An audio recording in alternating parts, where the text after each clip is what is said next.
শহরের প্রধান fire station. দুপুর 2:30, সাইরেনের শব্দে প্রকম্পিত পুরো স্টেশন। ফায়ার ফাইটাররা দ্রুত তাদের জ্যাকেট আর হেলমেট পরে গাড়িতে উঠেছে। সবার আগে এগিয়ে যাচ্ছে লম্বা সুঠাম দেহের এক যুবক, মাহিদ হাসান। তার চোখে মুখে এক অদ্ভুত কাঠিন্য। সরকারি ফায়ারম্যান সজল চিৎকার করে বলল, ক্যাপ্টেন, নিউ মার্কেট এলাকায় একটি বহুতল ভবনে ভয়াবহ আগুন লেগেছে। ভেতরে অনেক মানুষ আটকা পড়েছে। সময় নষ্ট করো না, মুভ। মাহিদের মনে পড়ছে 10 বছর আগের এক বিকেলের কথা, যেদিন বৃষ্টি হচ্ছিল আর সে একইভাবে কারো অপেক্ষায় দৌড়াচ্ছিল। কিন্তু আজ সে দৌড়াচ্ছে মানুষের জীবন বাঁচাতে। মাহিদ এখন শহরের সবচেয়ে সাহসী এবং কঠোর ফায়ার ক্যাপ্টেন। তার কাছে আবেগ মানেই দুর্বলতা। দুপুর 2:45 হাসপাতালের করিডর দিয়ে দ্রুত পায়ে হেঁটে যাচ্ছে মালিহা, সাদা অ্যাপ্রন আর গলায় স্টেথোস্কোপ। তার চোখে রাজ্যের ক্লান্তি, কিন্তু কর্তব্যে কোনো অবহেলা নেই। ডাক্তার মালিহা, নিউ মার্কেটের অগ্নিকাণ্ডের ঘটনায় প্রচুর রোগী আসছে। আমাদের দ্রুত অপারেশন থিয়েটার রেডি করতে হবে। মালিহা এক মুহূর্ত থামল, তার বুকটা ধক করে উঠল। নিউ মার্কেট, ওখানেই তো মহিলাদের স্টেশন হওয়ার কথা ছিল। সে কি সেখানে আছে? নিজের অবাধ্য মনকে শাসন করে মালিহা বলল, সবাইকে পজিশনে পাঠান, আমি আসছি। মালিহা এই শহরের অন্যতম সেরা সার্জন। প্রভাবশালী পরিবারের মেয়ে হয়েও সে বিলাসিতা ছেড়ে মানুষের সেবাকে বেছে নিয়েছে। তার শান্ত স্বভাবের আড়ালে লুকিয়ে আছে এক গভীর বিষণ্ণতা। বিকেল 3:15 পুরো ভবন কালো ধোঁয়ায় ঢেকে গেছে। ভেতর থেকে মানুষের আর্তনাদ শোনা যাচ্ছে। মাহিদ আগুনের শিকার তোয়াক্কা না করে ভেতরে ঢুকে পড়েছে। তার কাঁধে একজন বৃদ্ধ আর হাতে একটি ছোট শিশু। বাইরে আসার পর সে যখন ধোঁয়া থেকে বাঁচতে মাস্কটা খুলল, তখনই একটি অ্যাম্বুলেন্স সেখানে এসে থামল। অ্যাম্বুলেন্স থেকে নামল মালিহা। ধোঁয়ার কুয়াশার ভেতর দিয়ে মাহিদ দেখল সেই পরিচিত মুখটি, যে মুখটি সে 10 বছর ধরে ভুলে থাকার চেষ্টা করেছে। মালিহাও থমকে দাঁড়িয়ে গেল। চার পাশের মানুষের চিৎকার, আগুনের লেলিহান শিখা, সব যেন মুহূর্তের জন্য স্তব্ধ হয়ে গেল। মাহিদ মালিহার দিকে কয়েক সেকেন্ড তাকিয়ে থাকলো। তার চোখে ঘৃণা নাকি অভিমান তাও বোঝা কঠিন।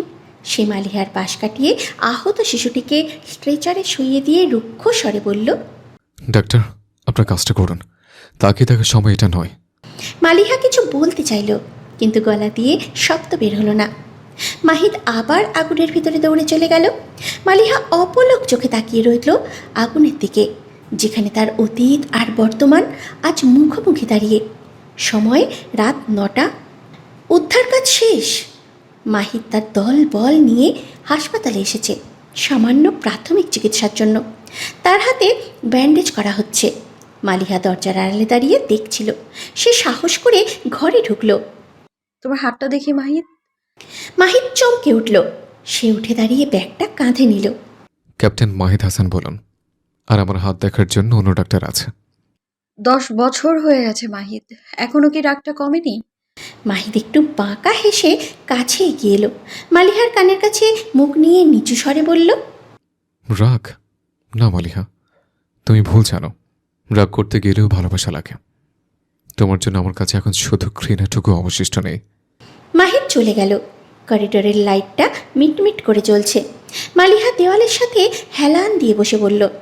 সে জানতো ফিরে আসাটা কঠিন হবে, কিন্তু মাহিদ যে এতটা বদলে যাবে তা সে ভাবেনি। মাহিদ স্টেশনে ফিরে তার ডায়েরিটা বের করল। সেখানে একটি শুকিয়ে যাওয়া গোলাপ ফুল। সে ফুলটা ছুঁড়ে ফেলে দিতে চাইল, কিন্তু পারল না। অন্যদিকে মালিহা তার জানালার পাশে দাঁড়িয়ে আকাশের দিকে তাকিয়ে বিড়বিড় করে বলল, আমি ফিরবো বলেছিলাম মাহিদ, ফিরেছি আমি। এবার তোমাকে আর হারাতে দেব না। রাত 11:45। মাহিদ তার ছোট সরকারি কোয়ার্টারের বারান্দায় দাঁড়িয়ে আছে। হাতে এক কাপ ধোয়া ওঠা লিকার চা। শহরের বাতিগুলো দূরে জোনাকির মতো জ্বলছে। আজ হাসপাতালে মালিহাকে দেখার পর থেকে তার বুকের ভেতরটা কেমন যেন দুমড়ে মুচড়ে যাচ্ছে। সে তার ড্রয়ার থেকে একটি পুরনো হলদে হয়ে যাওয়া খাম বের করল। ভেতরে তাদের কলেজের একটা ছবি। ছবিতে মালিহা খিলখিল করে হাসছে। আর মাহিদ তার দিকে তাকিয়ে আছে পরম বিস্ময়ে। কেন ফিরে এলে মালিহা? যখন আমি শিখতে শুরু করেছিলাম তোমাকে ছাড়া বেঁচে থাকাটা কত সহজ, ঠিক তখনই কেন এলে? স্মৃতির পাতা উল্টে যায় 10 বছর আগের সেই দিনে। ফ্ল্যাশব্যাক 10 বছর আগে। সরকারি কলেজের লাইব্রেরির পেছনের বাগানের তরুণ মাহিদ তখন স্বপ্ন দেখত আকাশ ছোঁয়ার। তার বাবা ছিলেন একজন সামান্য স্কুল শিক্ষক, আর মালিহা ছিল শহরের সবচেয়ে বড় শিল্পপতির আদরের মেয়ে। মাহিদ শোনো। মালিহা দৌড়ে এসে মাহিদের সামনে দাঁড়ালো। তার পরনে নীল সালোয়ার কামিজ, চোখে এক রাশ চঞ্চলতা। আবার কি হলো? পড়তে দাও, সামনে পরীক্ষা। বাবা আমার বিয়ে ঠিক করেছে। মালিহার গলায় কান্নার সুর। মাহিদ স্তব্ধ হয়ে গেল। হাতের কলমটা মেঝেতে পড়ে গেল। সে মালিহার দিকে তাকিয়ে দেখল, তার চোখে পানি। কিন্তু আমরা তো কেবল শুরু করেছি মালিহা, আমি তো এখনো কিছুই না। আমার কাছে শুধু একটা ভাঙা সাইকেল আর কিছু পুরনো বই আছে। তোমার বাবা কি আমাকে মেনে নেবেন? আমরা পালিয়ে যাব। তুমি যদি আমার সঙ্গে নাও, আমি এই রাজপ্রাসাদ ছেড়ে তোমার এক ছোট্ট ঘরে থাকতে পারবো। মাহিদ সেদিন মালিহার চোখে বিশ্বাস দেখেছিল, কিন্তু সে জানতো না এই বিশ্বাসই একদিন তার জীবনের সবচেয়ে বড় বিশ্বাসঘাতকতা হয়ে দাঁড়াবে। সকাল 9:30 হাসপাতালের করিডোরে মালিহা আজ খুব গম্ভীর। কালকের ঘটনার পর সে সারা রাত ঘুমাতে পারেনি। সে জানে মাহিদ তাকে ঘৃণা করে, আর এই ঘৃণা তার প্রাপ্য। হঠাৎ তার কেবিনে আবির ঢুকলো। আবির হলো মালিহার বড় ভাই। আবির এখন তাদের পারিবারিক ব্যবসার দেখাশোনা করে। মালিহা, শুনলাম তুমি গতকাল ওই ফায়ার ফাইটার মাহিদের সাথে কথা বলেছো। সে এখন একজন ক্যাপ্টেন ভাইয়া, আর সে আমার পেশাগত পরিচয় চেনা। শোনো মালিহা, আবির টেবিলের উপরে হাত রেখে ঝুঁকে এলো। 10 বছর আগে তোমাকে বিদেশে পাঠিয়ে আমরা আমাদের সম্মান বাঁচিয়েছিলাম। ওই ছেলেটার সাথে তোমার কোনো যোগাযোগ হোক, এটা বাবা কোনোভাবেই বরদাস্ত করবে না। মনে রেখো, তুমি এখানে শুধু ডাক্তার হিসেবে এসেছো। মালিহা উত্তর দিল না। সে শুধু জানলা দিয়ে দেখল নিচে একটি লাল ফায়ার ট্রাক পার্ক করা। মাহিদ কি আবার এসেছে? দুপুর 2টো। মাহিদ আজ যেন একটু বেশি কঠোর। তার দলের ছেলেদের রোদে দাঁড় করিয়ে কঠিন ড্রিল করাচ্ছে। সজল হাঁপাচ্ছিল। ক্যাপ্টেন, আজকে আমাদের মেরবেন? আগুন কি তোমাকে জিজ্ঞেস করে আসবে যে তুমি ক্লান্ত কিনা? যদি বাঁচতে চাও তবে শরীরকে লোহার মতো শক্ত করো। ঠিক সেই সময় স্টেশনের গেটে একটি সাদা গাড়ি এসে থামল। গাড়ি থেকে নামলো মালিহা, তার হাতে কিছু মেডিকেল ফাইল। মাহিদ ছেলেদের থামিয়ে মালিহার দিকে এগিয়ে গেল। এখানে কেন? এটা ফায়ার স্টেশন, হাসপাতাল নয়। আপনাদের ফায়ার সার্ভিসের সাথে আমাদের হসপিটালের একটা নতুন চুক্তি হয়েছে। প্রতি মাসে আপনাদের রুটিন চেক আপ আমি করব। হেড অফিস থেকে অর্ডার এসেছে। মাহিদ ফাইলটা ছো মেরে নিয়ে নিল। তার আঙুল মালিহার আঙুলের সাথে স্পর্শ করলো এক মুহূর্তের জন্য। দুজনের শরীর দিয়েই যেন একটা বিদ্যুৎ খেলে গেল। মাহিদ দ্রুত হাত সরিয়ে নিল। আমাদের চেক আপের দরকার নেই, আমরা সুস্থ। সেটা ডক্টর ঠিক করবে ক্যাপ্টেন। মালিহা এবার আর দমে গেল না। সে মাহিদের চোখের দিকে তাকিয়ে সরাসরি বলল, আপনি পালানোর চিন্তা করছেন কেন? ভয় পাচ্ছেন আমাকে দেখলে? পুরনো স্মৃতি মনে পড়ে যাবে নাকি? মাহিদের চোয়াল শক্ত হয়ে গেল। সে মালিহার খুব কাছে এগিয়ে এলো, এত কাছে যে মালিহা তার নিঃশ্বাসের উত্তাপ অনুভব করতে পারছিল। ভয়? আমি আগুনকে ভয় পাই না মালিহা। আর আপনাদের সামান্য একটা ছাই যা একবার পড়েই শেষ হয়ে গেছে, তাকে নিয়ে ভয় পাওয়ার কিছু নেই। বিকেল 5:45। হঠাৎ খবর এলো শহরের ফ্লাইওভারে বিশাল এক সড়ক দুর্ঘটনা ঘটেছে। মাহিদ আর মালিহা দুজনকেই সেখানে যেতে হলো। পুরো ফ্লাইওভার রক্তে ভেসে যাচ্ছে। মাহিদ ট্রাকের নিচে আটকে থাকা একজনকে বের করার চেষ্টা করছে। গ্যাস কি টানো তাড়াতাড়ি। মালিহা পাশেই একজনের রক্ত বন্ধ করার চেষ্টা করছে। ঠিক তখনই তেলের ট্যাঙ্কার থেকে লিক হওয়া শুরু হলো। সবাই সরে যান, ব্লাস্ট হতে পারে। কিন্তু মালিহা সরছে না। তার নিচে যে রোগী আছে তাকে ছেড়ে গেলে সে মারা যাবে। মাহিদ দেখল মালিহা জীবনের ঝুঁকি নিয়ে কাজ করছে। সে দৌড়ে গিয়ে মালিহাকে এক ঝটকায় সরিয়ে নিল। ঠিক তখনই একটা ছোট বিস্ফোরণ হলো। ধোঁয়ার ভেতরে মাহিদ মালিহাকে জড়িয়ে ধরে নিচে পড়ে আছে। মালিহার চোখ বন্ধ। মাহিদের বুকের ধুকপুকানি সে শুনতে পাচ্ছে। পাগল নাকি আপনি? মরতে চেয়েছিলেন? মালিহা চোখ খুলে মাহিদের দিকে তাকালো। তার কপালে সামান্য রক্ত। সে ফিসফিস করে বলল, তুমি তো বাঁচাতেই এসেছো। আমি জানতাম তুমি আমাকে মরতে দেবে না। মাহিদ মালিহাকে ছেড়ে দিয়ে উঠে দাঁড়ালো। তার চোখে এক বিচিত্র মিশ্রণ, রাগ, দুশ্চিন্তা আর সুপ্ত ভালোবাসা। সে কোনো কথা না বলে আবার উদ্ধার কার্যে মন দিল। রাত গভীর হয়েছে। মালিহা তার ডায়েরিতে লিখল, মাহিদ বদলায়নি। তার উপরের আবরণটা পাথরের মতো হলেও ভেতরে আজও সেই দয়ালু ছেলেটা আছে, যে ছোটবেলায় পাখির ভাঙা ডানা সারিয়ে দিত। আমি আমার ভুল শুধরে নেবই। অন্যদিকে মাহিদ স্টেশনের ছাদে একা দাঁড়িয়ে আছে। তার হাতে সেই পুরনো জ্বালাপোড়া দাগটা চুলকাচ্ছে, যেটা সে পেয়েছিল 10 বছর আগে মালিহার বাড়ির লোকের মার খাওয়ার সময়। সে আকাশের দিকে তাকিয়ে বলল, অগ্নিশিখার ডাক্তার, আমাদের সম্পর্কটা তো চিরকালই দহনের। রাত 2টো। বাইরে ঝমঝমিয়ে বৃষ্টি পড়ছে। মাহিদ তার বিছানায় শুয়ে এপাশ ওপাশ করছে। বৃষ্টির শব্দ শুনলেই তার মনে পড়ে যায় 10 বছর আগে সেই রাত্রির কথা। সেদিনও এমন বৃষ্টি ছিল, কিন্তু সেই বৃষ্টির জল চোখের জলকে আড়াল করতে পারেনি। মাহিদ চোখ বন্ধ করতেই স্মৃতিগুলো জীবন্ত হয়ে ওঠে। ফ্ল্যাশব্যাক 10 বছর আগে। রাত 11:30। বৃষ্টির মধ্যে ভিজতে ভিজতে মাহিদ দাঁড়িয়েছিল মসজিদের সিঁড়িতে। কথা ছিল মালিহা আজ তার সব গয়না আর দামি পোশাক ছেড়ে সাধারণ একটা শাড়িতে পালিয়ে আসবে। মাহিদ তার বাবার জমানো অল্প কিছু টাকা আর নিজের টিউশনের জমানো টাকা দিয়ে একটা ছোট ঘর ভাড়া করেছিল শহরের ওপারে। হঠাৎ হেডলাইটের তীব্র আলোয় মাহিদের চোখ ধাঁধিয়ে গেল। সে ভাবল মালিহা এসেছে, কিন্তু গাড়ি থেকে নামলো মালিহার ভাই আবির এবং তার সাথে 4-5 জন বিশাল দেহী লোক। মালিহার ভাই আবির মাহিদের কলার চেপে ধরল। তোর এত বড় সাহস, আমার বোনকে ফুসলিয়ে নিয়ে যাবি? নিজেকে আয়নায় দেখেছিস কখনো? আমরা একে অপরকে ভালোবাসি। মালিহা আমাকে কথা দিয়েছে সে আসবে। সে আসবে না রে বোকা, সে এখন এয়ারপোর্টের পথে। তাকে আমরা লন্ডনে পাঠিয়ে দিচ্ছি। আর যাওয়ার আগে সে নিজে আমাদের বলেছে তোকে একটা শিক্ষা দিতে, যাতে আর কোনোদিন তুই ওর ছায়া মারানোর সাহস না করিস। মিথ্যে কথা, মালিহা এটা বলতে পারে না। আবিরের ইশারায় লোকগুলো মাহিদকে মারতে শুরু করলো। বৃষ্টির শব্দের মাঝে মাহিদের গোঙানি হারিয়ে গেল। একটি জ্বলন্ত মশাল দিয়ে মাহিদের হাতে ছ্যাঁকা দিয়ে দেওয়া হলো। সেই ক্ষতচিহ্ন আজও মাহিদের হাতে রয়ে গেছে।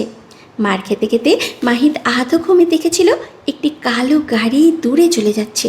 সে ভেবেছিল ওটাতে মালিহা আছে, যে একবারও পিছনে ফিরে তাকায়নি। সকাল 10টা। মালিহা আজ খুব অস্থির। সে জানে কালকের দুর্ঘটনার পর মাহিদের দল কিছুটা ক্লান্ত। সে হাসপাতালের ক্যান্টিনে বসে কফি খাচ্ছিল। তখন তার সহকর্মী ডাক্তার ফরহান এসে বসলো। মালিয়া, তুমি কি ওই ফায়ার ক্যাপ্টেন মাইদকে আগে থেকে চিনতে? ফারহানের প্রশ্নে মালিহা থমকে গেল। কেন বলো তো? না, কাল যখন তোমাকে ব্লাস্ট থেকে সে বাঁচায়, তার চোখে আমি এক অদ্ভুত আতঙ্ক দেখেছি, যেন তোমাকে হারানোর ভয় তাকে কুঁকড়ে দিচ্ছে। এটা কোনো সাধারণ উদ্ধারকারীর চোখে থাকে না। মালিহা কোনো উত্তর দিল না। সে শুধু ভাবল, মাহিদ কি আজও আমাকে ভালোবাসে, নাকি ওই ভয়টা ছিল স্রেফ একজন মানুষের জীবন বাঁচানোর দায়িত্ব। দুপুর 1:30 মাহিদ তার টেবিলে বসে ফাইলের কাজ করছিল। হঠাৎ সজল দৌড়ে এলো। ক্যাপ্টেন, হাসপাতালের সামনে বিশাল জ্যাম লেগেছে। একটি অক্সিজেনবাহী ট্রাকে আগুন লেগেছে। ওটা ব্লাস্ট হলে পুরো হাসপাতাল এলাকা উড়ে যাবে। মাহিদের বুকটা থক করে উঠল। হাসপাতাল? মালিহা ওখানে আছে? সে মুহূর্তের মধ্যে তার হেলমেটটা তুলে নিল। সব ইউনিটকে রেডি করো, এখনই বের হতে হবে। দুপুর 1:50। পুরো এলাকা ধোঁয়ায় আচ্ছন্ন। অক্সিজেন ট্রাক থেকে লিকেজ হচ্ছে, আর পাশের একটা দোকানে আগুন ছড়িয়ে পড়েছে। মানুষ পাগলের মতো ছুটছে। মালিহা হাসপাতালের বারান্দা থেকে দেখল মাহিদের গাড়ি সাইরেন বাজিয়ে ঢুকছে। মাহিদ গাড়ি থেকে নেমেই পরিস্থিতি বুঝে নিল। সে দেখল ট্রাকটি হাসপাতালের ইমার্জেন্সি গেটের খুব কাছে। সে নিজেই হোস পাইপ নিয়ে আগুনের দিকে এগিয়ে গেল। ক্যাপ্টেন, কাছে যাবেন না, যে কোনো সময় ব্লাস্ট হতে পারে। মাহিদ শুনল না। সে জানে ভেতরে শত শত রোগী আছে, আর আছে মালিহা। সে আগুনের লেলিহান শিখার খুব কাছে চলে এলো। আগুনের তাপে তার গায়ের চামড়া পুড়ে যাওয়ার উপক্রম, কিন্তু সে সরছে না। ওপর থেকে মালিহা দেখছিল মাহিদ কিভাবে আগুনের সাথে যুদ্ধ করছে। সে আর স্থির থাকতে পারল না। সে নিচে দৌড়ে এলো। পুলিশ ব্যারিকেড ভেঙে সে মাহিদের কাছাকাছি পৌঁছাতে চেষ্টা করলো। মাহিদ, সরে আসো মাহিদ। মালিহার চিৎকার আগুনের গর্জনে ঢাকা পড়ে যাচ্ছে। মাহিদ এক মুহূর্তের জন্য পিছনে তাকালো। মালিহাকে দেখে তার মনে হলো 10 বছর আগে এই মেয়েটির জন্যই সে মরতে বসেছিল, আর আজ তাকে বাঁচানোর জন্যই সে মরতে রাজি। সে দাঁতের দাঁত চেপে পানি ছেটানো চালিয়ে গেল। শেষ পর্যন্ত আগুন নিয়ন্ত্রণে এলো। ট্রাকটি ব্লাস্ট হওয়ার আগেই মাহিদ তার ঠান্ডা করে ফেলল। সে ক্লান্ত হয়ে হাঁটু গেড়ে মাটিতে বসে পড়ল। তার মুখ ধোঁয়ায় কালো হয়ে গেছে, হাত থেকে রক্ত ঝরছে। মালিহা দৌড়ে গিয়ে মাহিদের সামনেই বসে পড়ল। সে কান্নায় ভেঙে পড়ল। কেন এমন করো তুমি? নিজের জীবন নিয়ে কেন খেলো? মাহিদ ভারী নিঃশ্বাস নিতে নিতে মালিহার দিকে তাকালো। তার চোখে তখন কোনো ঘৃণা ছিল না, ছিল এক অসীম ক্লান্তি। সে মৃদু স্বরে বলল, আমি মরে গেলে তোমার কি মালিহা? 10 বছর আগেই তো তুমি আমাকে মৃত ঘোষণা করে চলে গিয়েছিলে। আমি যাইনি মাহিদ, আমায় জোর করে নিয়ে যাওয়া হয়েছিল। আমি চিৎকার করেছিলাম, কিন্তু কেউ শোনেনি আমার কথা। গল্পগুলো এখন আর ম্যাটার করে না ডাক্তার। কাজ শেষ, এবার বাড়ি যান। মাহিদ উঠে দাঁড়ালো এবং নিজের দলের দিকে হেঁটে গেল। মালিহা হাত বাড়িয়েও তাকে ছুঁতে পারল না। বৃষ্টির মতো তার চোখের জল গড়িয়ে পড়ল তপ্ত পিচঢালা রাস্তায়। রাত্রে মাহিদের স্টেশনে একটি পার্সেল এলো। ভেতরে দামি মলম আর একটা চিরকুট, তাতে লেখা, এই ক্ষতটা আমার দেওয়া নয়, কিন্তু এটা সারিয়ে তোলার দায়িত্ব আমার। ইতি, মালিহা। মাহিদ মলমটা হাতে নিয়ে অনেকক্ষণ তাকিয়ে থাকলো। সে কি পারবে মালিহাকে ক্ষমা করতে, নাকি অতীতের আগুন বর্তমানে সবটুকু পুড়ে ছাই করে দেবে? রাত 10:30। মালিহা তার শোবার ঘরের আয়নার সামনে দাঁড়িয়ে আছে। তার পরনে হালকা সুতির কামিজ। সে ড্রেসিং টেবিলের ড্রয়ার থেকে একটা পুরনো ডায়েরি বের করলো।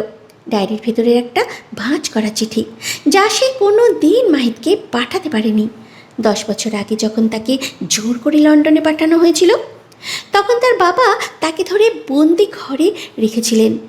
মালিহা অনশন করেছিল, কেঁদেছিল, কিন্তু তার আর্তনাদ শোনার মতো কেউ ছিল না। তাই তার ভাবি আবির তাকে বলেছিল মাহিদ অন্য একজনকে বিয়ে করে সুখে আছে।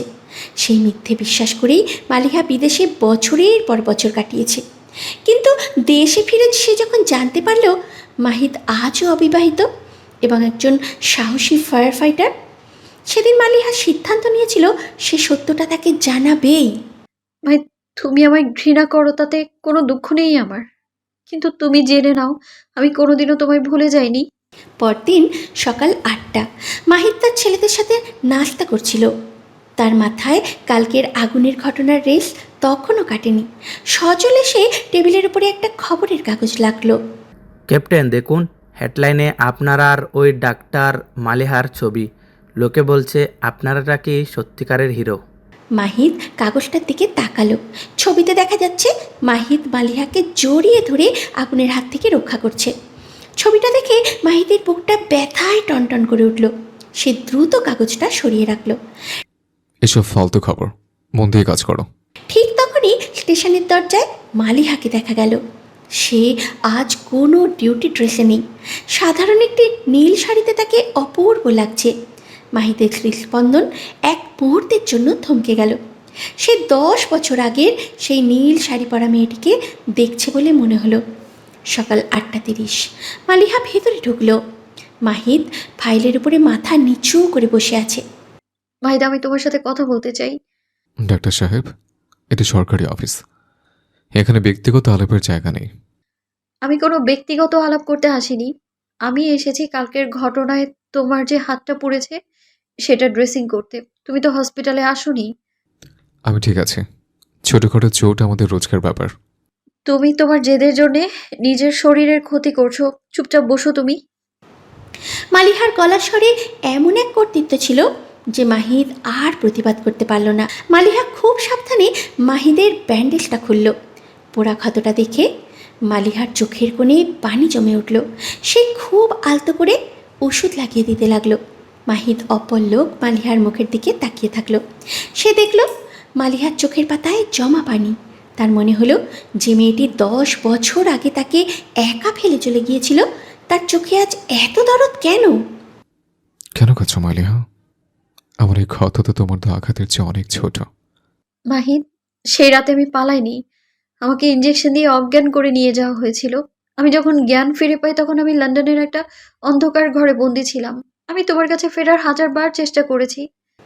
মাহিদ স্তব্ধ হয়ে গেল। তার হাতটা কাঁপতে লাগলো। সে কি বিশ্বাস করবে, নাকি এটা মালিহার নতুন কোনো অভিনয়? বিকেল 4টে। মালিহার ভাই আবির তার কিছু গুন্ডা টাইপ বন্ধুদের সাথে বসে আছে। তার চোখে মুখে রাগ। ওই ফায়ার ফাইটার মাহিদ আর মাহিহার ছবি কাগজে এসেছে।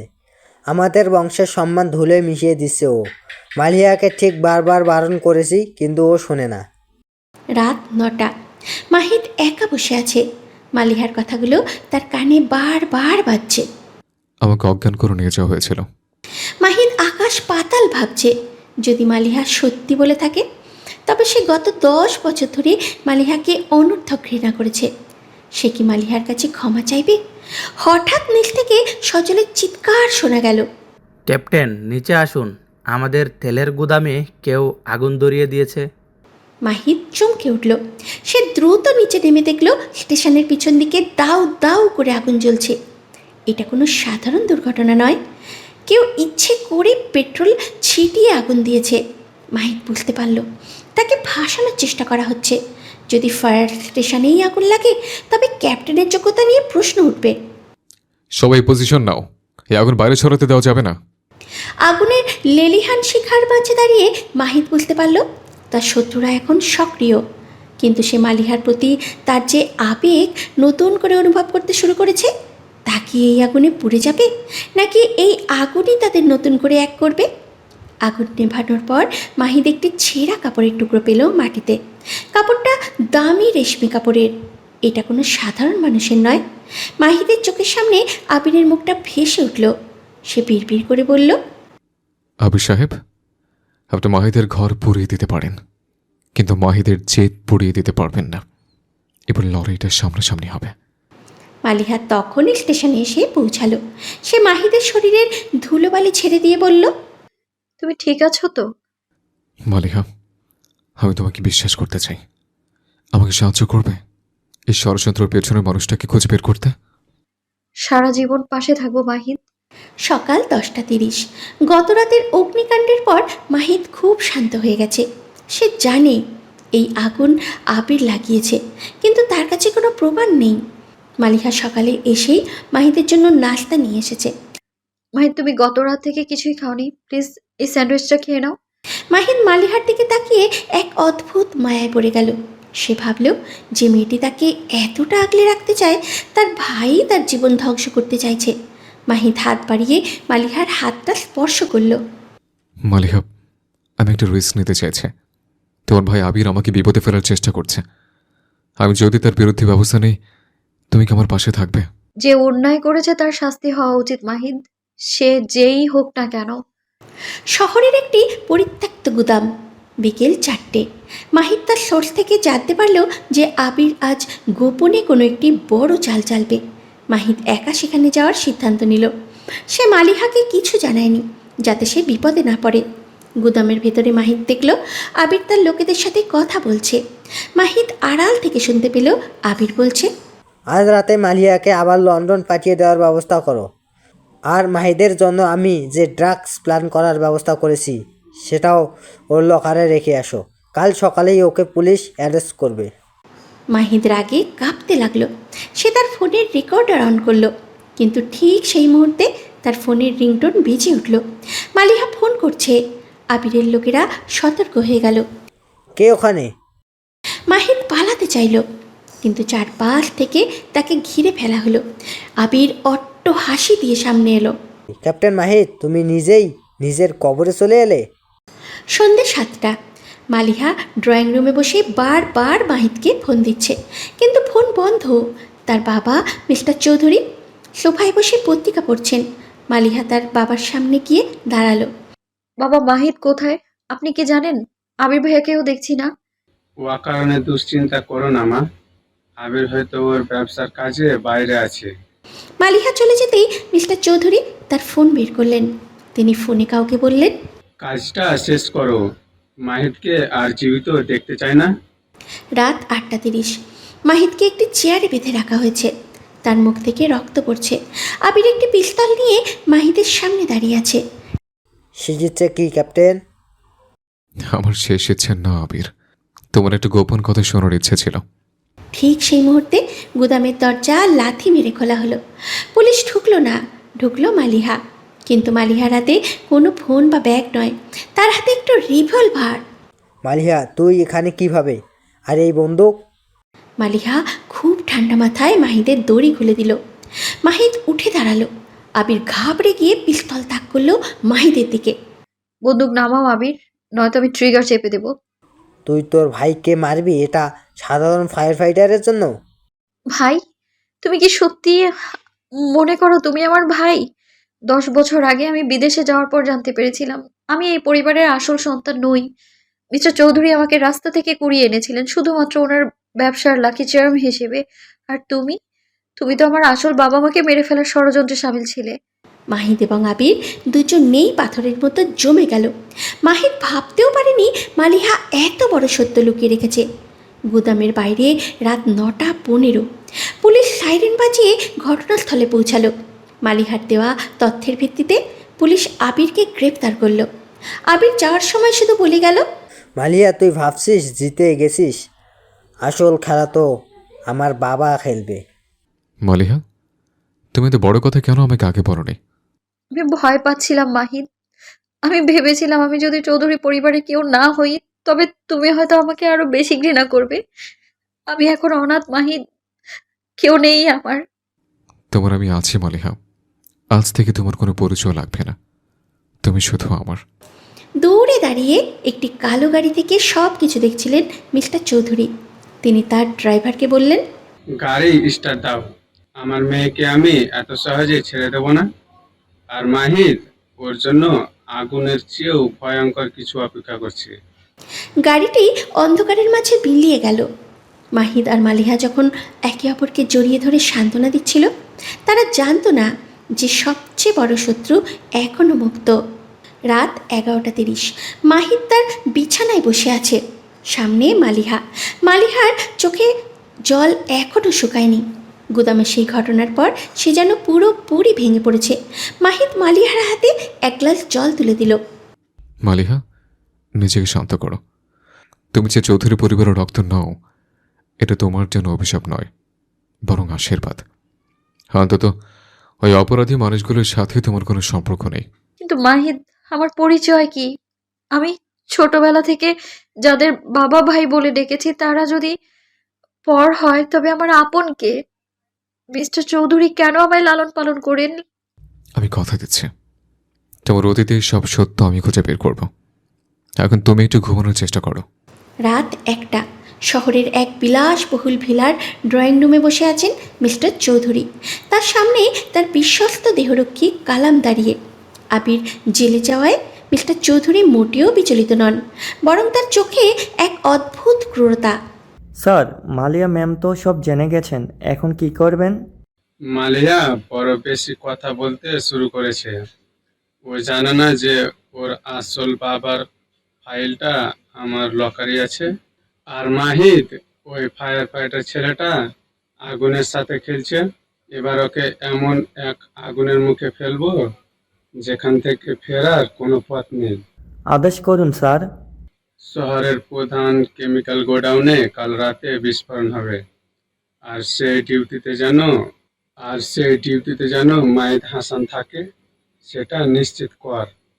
আগুন নেভাতে গিয়ে ও যেন নিজেই ছাই হয়ে যায়। পরদিন সকাল 9টা। মালিহা আজ ডিউটিতে যোগ দিয়েছে, কিন্তু তার মন পড়ে আছে মাহিদের কাছে। সে হাসপাতালের পুরনো রেকর্ড সেকশনে যাওয়ার সিদ্ধান্ত নিল।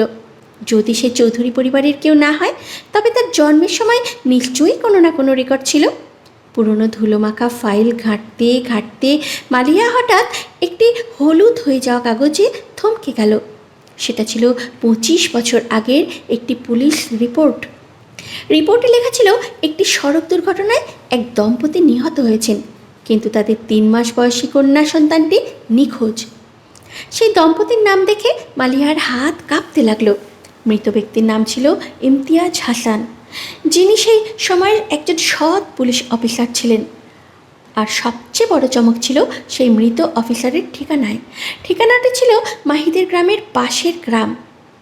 মালিহা বুঝতে পারল তার অতীত এবং মাহিদের বর্তমান এক সুতোয় গাথা। দুপুর 2:30। মাহিদা কিছুটা চিন্তিত। হেড অফিস থেকে হঠাৎ করে তাকে শহরের উপকণ্ঠে একটি কেমিক্যাল গোডাউনের সিকিউরিটি ইন্সপেকশনে পাঠানো হয়েছে। সজল বলল, ক্যাপ্টেন, এই এলাকাটা তো খুব জনমানবহীন, এখানে এখন ইন্সপেকশন কেন? অর্ডার যখন এসছে তখন যেতেই হবে। তুমি গাড়ি রেডি করো। মাহিদ যখন গাড়িতে উঠতে যাচ্ছে তখনই তার ফোনে মালিহার মেসেজ এলো। মাহিদ, খুব জরুরি কথা আছে, এখনই দেখা করতে হবে। আমি হসপিটালে তোমার জন্য অপেক্ষা করছি। মাহিদ ভাবল ইন্সপেকশন শেষ করেই সে মালিহার কাছে যাবে, কিন্তু সে জানতো না এই পথেই তার জন্য মৃত্যু ওত পেতে আছে। বিকেল 4টে। মাহিদ গোডাউনের ভিতরে ঢুকলো। চারপাশটা কেমন থমথমে। হঠাৎ সে নাকে পেট্রোলের গন্ধ পেল। সে বুঝতে পারল এটা কোনো রুটিন চেক আপ নয়, এটা একটা ফাঁদ। সে দ্রুত বের হতে চাইল, কিন্তু ঠিক তখনই পিছনের দরজাটা সজোরে বন্ধ হয়ে গেল। বাইরে থেকে কালামের কণ্ঠ শোনা গেল। বিদায় ক্যাপ্টেন মাহিদ হাসান। পরক্ষণেই একটা বিকট শব্দে বিস্ফোরণ ঘটল। আগুনের লেলিহান শিখা মাহিদকে চারদিক থেকে ঘিরে ধরল। কেমিক্যাল থাকায় আগুন দ্রুত নীলবর্ণ ধারণ করল এবং বিষাক্ত ধোঁয়া পুরো ঘর ভরে গেল। মাহিদ বাঁচার জন্য আপ্রাণ চেষ্টা করছে, কিন্তু অক্সিজেন কমে আসছে। ঠিক সেই মুহূর্তে তার ফোনের সিগন্যাল পাওয়ায় মালিহা বুঝতে পারল মাহিদ বিপদে পড়েছে। মালিহা নিজের গাড়ি নিয়ে পাগলের মতো গোডাউনের দিকে ছুটল। মালিহা যখন পৌঁছালো তখন পুরো গোডাউন দাউ দাউ করে চলছে। ফায়ার সার্ভিসের অন্য গাড়ি আসার সময় নেই। মালিহা দেখল মাহিদের গাড়ি বাইরে দাঁড়িয়ে আছে, কিন্তু মাহিদ ভেতরে। মালিহা কোনো কিছু না ভেবেই একটি ভেজা চাদর গায়ে জড়িয়ে আগুনের ভেতরে দৌড়ে ঢুকল। ফায়ার ফাইটাররা যা করে, আজ একজন ডাক্তার হয়ে মালিহার তাই করতে যাচ্ছে। ভেতরে ধোয়ার মাঝে মাহিদকে পড়ে থাকতে দেখে মালিহা চিৎকার করে উঠল। মাহিদ প্রায় জ্ঞান হারিয়ে ফেলেছে। মালিহা তাকে টেনে বের করার চেষ্টা করলো। মাহিদ চোখ মেলে মালিহাকে দেখে অস্ফুট স্বরে বলল, তুমি কেন এলে? চলে যাও। আমি আমার পরিচয় পেয়ে গেছি মাহিদ। আমি কোনো অনাথ নই। আমি তোমার সেই হারানো বন্ধু, যাকে তুমি ছোটবেলায় খুঁজতে। আমাদের রক্ত আলাদা হলেও আমাদের ভাগ্য এক। মালিহা যখন মাহিদকে নিয়ে বের হতে যাচ্ছে তখনই ওপর থেকে একটি জ্বলন্ত বিম তাদের উপরে পড়ে গেল। মালিহা মাহিদকে ধাক্কা দিয়ে সরিয়ে দিল, কিন্তু বিমটি মালিহার পায়ের উপরে পড়ল। মালিহার যন্ত্রণায় চিৎকার করে উঠল। মাহিদ এবার পূর্ণ শক্তিতে জেগে উঠল। সে তার ভালোবাসাকে আগুনের মুখে ফেলে যেতে পারে না। সে নিজের শরীরের সব শক্তি দিয়ে সেই বিমটি সরালো। বাইরে ফায়ার সার্ভিসের টিম এসে পৌঁছালো। মাহিদ আর মালিহা দুজনেই দগ্ধ অবস্থায় বের হয়ে এলো, কিন্তু ঠিক তখনই অ্যাম্বুলেন্সের আড়াল থেকে একজন বন্দুক তাক করলো। সেটা আর কেউ নয়, মিস্টার চৌধুরী নিজে। তিনি হাসি মুখে বললেন, শেষ রক্ষা হলো না মালিহা, তুমি আর মাহিদ একসাথেই পরপারে যাবে। মিস্টার চৌধুরী ট্রিগার চাপতে গেলেন। ঠিক সেই মুহূর্তে মাহিদের সহকারী সজল মিস্টার চৌধুরীকে পেছন থেকে জাপটে ধরল। পুলিশ চারপাশ থেকে ঘিরে ফেলল। হাসপাতালে নেওয়ার পর ডক্টররা মালিহার রক্ত পরীক্ষা করে এক বিস্ময়কর তথ্য পেলেন। মালিহার রক্তের গ্রুপ এবং মাহিদের রক্তের গ্রুপ হুবহু এক, এবং তাদের ডিএনএ রিপোর্টে এমন কিছু পাওয়া গেল যা পুরো গল্পকে ওলটপালট করে দিল। নার্স এসে মাহিদকে বলল, ক্যাপ্টেন, আপনি মালিহা ম্যাডামকে চেনেন বলছেন, কিন্তু আপনি কি জানেন আপনারা দুজনে আসলে? নার্স কথা শেষ করার আগেই মালিহার হার্ট রেট মনিটর থেকে দীর্ঘ সংকেত শোনা গেল, পিপ পিপ শব্দ। মালিহা কি তবে শেষ নিঃশ্বাস ত্যাগ করলো, নাকি এই রক্তের সম্পর্ক তাদের জীবনে আরও বড় কোনো ঝড় নিয়ে আসবে? হাসপাতালের আইসিইউ করিডর, রাত 2:30। মনিটরের সেই দীর্ঘ পিপ পিপ শব্দে মাহিদের কলিজা যেন ছিঁড়ে এলো। ডক্টররা দ্রুত রিভাইভাল শক্তিতে শুরু করলেন। মাহির দরজার কাঁচের ওপার থেকে দেখছে মালিহার নিথর দেহটা বৈদ্যুতিক শকের তোড়ে বারবার কেঁপে উঠছে। মাহির দেয়ালে কপাল ঠেকিয়ে ডুকরে কেঁপে উঠল। সে বিড়বিড় করে বলল, কেন মালিহা, কেন আমাকে বাঁচাতে গেলে? তুমি না জানলে আমি কে? তুমি না জানলে না আমাদের সম্পর্কের আসল মানে? ঠিক 10 মিনিট পর ডক্টর বেরিয়ে এলেন। ঘাম মুছতে মুছতে বললেন, মিরাকল ক্যাপ্টেন, পালস ফিরে এসেছে, কিন্তু উনি কোমায় চলে গেছেন। আগামী 48 ঘন্টা খুব ক্রিটিক্যাল। ভোর 4টে। মাহিদকে ডেকে পাঠিয়েছেন ফরেনসিক বিশেষজ্ঞ ডক্টর রহমান। তার হাতে মালিহা এবং মাহিদের সেই ডিএনএ রিপোর্ট। মাহিদের চোখে মুখে চরম ক্লান্তি এবং উৎকণ্ঠা। ডক্টর রহমান চশমাটা ঠিক করে বললেন, ক্যাপ্টেন মাহিদ, আপনি কি জানেন মালিহার আসল পরিচয় কি? আপনার দুজনেই যে পজিটিভ রক্ত বহন করেছেন তা শুধু কাকতালীয় নয়। মানে আপনি কি বলতে চাইছেন ডাক্তার? ডক্টর রিপোর্টটা এগিয়ে দিলেন। মালিহা চৌধুরী আসলে আপনার হারিয়ে যাওয়া বোন নয়। মালিয়া হচ্ছে সেই পুলিশ অফিসার ইমতিয়াজ হাসানের মেয়ে, যার কথা আপনি জানতেন। কিন্তু মিস্টার চৌধুরী মালিহাকে দত্তক নেননি, বরং মালিহার আসল বাবাকে হত্যা করে তার সম্পত্তি দখল করার জন্য তাকে নিজের কাছে রেখেছিলেন। আর সবচেয়ে বড় কথা, মাহিদের বাবা এবং মালিহার বাবা ছিলেন যমজ ভাই। মাহিদের পায়ের নিচ থেকে মাটি সরে গেল। তার মানে মালিহা তার রক্তের সম্পর্কের বোন নয়, বরং সে মাহিদের আপন চাচাতো বোন। যে পারিবারিক শত্রুতার জোরে তাদের আলাদা করা হয়েছিল, তা আজ রক্তের দোহাই দিয়ে সামনে এলো। সকাল 10টা। মাহিদ জেলে গিয়ে মিস্টার চৌধুরীর মুখোমুখি দাঁড়ালো। মিস্টার চৌধুরী লোহার শিকের ওপার থেকে হাসছেন। কি ক্যাপ্টেন, মালিয়া কি মরে গেছে? না, সে মরেনি, তবে আপনি মরে গেছেন। আমি সব সত্য জেনে গেছি। আপনি আমার চাচাকে খুন করেছিলেন সম্পত্তির জন্য, আর মালিহাকে নিজের কাছে রেখেছিলেন ওকে ঢাল হিসেবে ব্যবহার করতে। সবটা তো জানোনি মাহিদ। মালিয়াকে কেন আমি তোমার হাত থেকে সরাতে চেয়েছিলাম জানো? কারণ মালিয়ার নামে যে ট্রাস্ট ফান্ড আছে তাতে সাইন করার ক্ষমতা শুধু তোমার বাবার ছিল। তোমার বাবাকে আমি আগেই সরিয়েছি, এখন তুমি বাঁধা। আর একটা কথা, মালিয়া যদি কোমা থেকে না ফেরে তবে ওই সব সম্পত্তি আমার ট্রাস্টে চলে আসবে। আমি জিতে গেছি মাহিদ। রাত 9টা। মাহিদ মালিহার হাত ধরে বসে আছে। মালিহার মাথায় ব্যান্ডেজ, নাকে অক্সিজেনের নল। মাহিদ তার কানে ফিস ফিস করে পুরনো দিনের কথা বলতে শুরু করলো। মালিহা, মনে আছে ছোটবেলায় আমরা যখন লুকোচুরি খেলতাম, তুমি সবসময় ডুমুর গাছের পেছনে লুকাতে। আমি তোমাকে খুঁজে পেতাম না, আর তুমি খেল করে হেসে বেরিয়ে আসতে। আজ কেন তো গভীর লুকোচুরি খেলছ? আমি তোমাকে খুঁজে পেয়েছি মালিহা। আমরা ভাই বোন নই, আমরা এক শিকড়ের 2 শাখা। ওঠো মালিহা, আমাকে একা ফেলে যেও না। হঠাৎ মালিহার আঙুল সামান্য নড়ে উঠল। মাহিদের চোখে আশার আলো ফুটে উঠল। কিন্তু ঠিক সেই মুহূর্তে হাসপাতালের বিদ্যুৎ চলে গেল।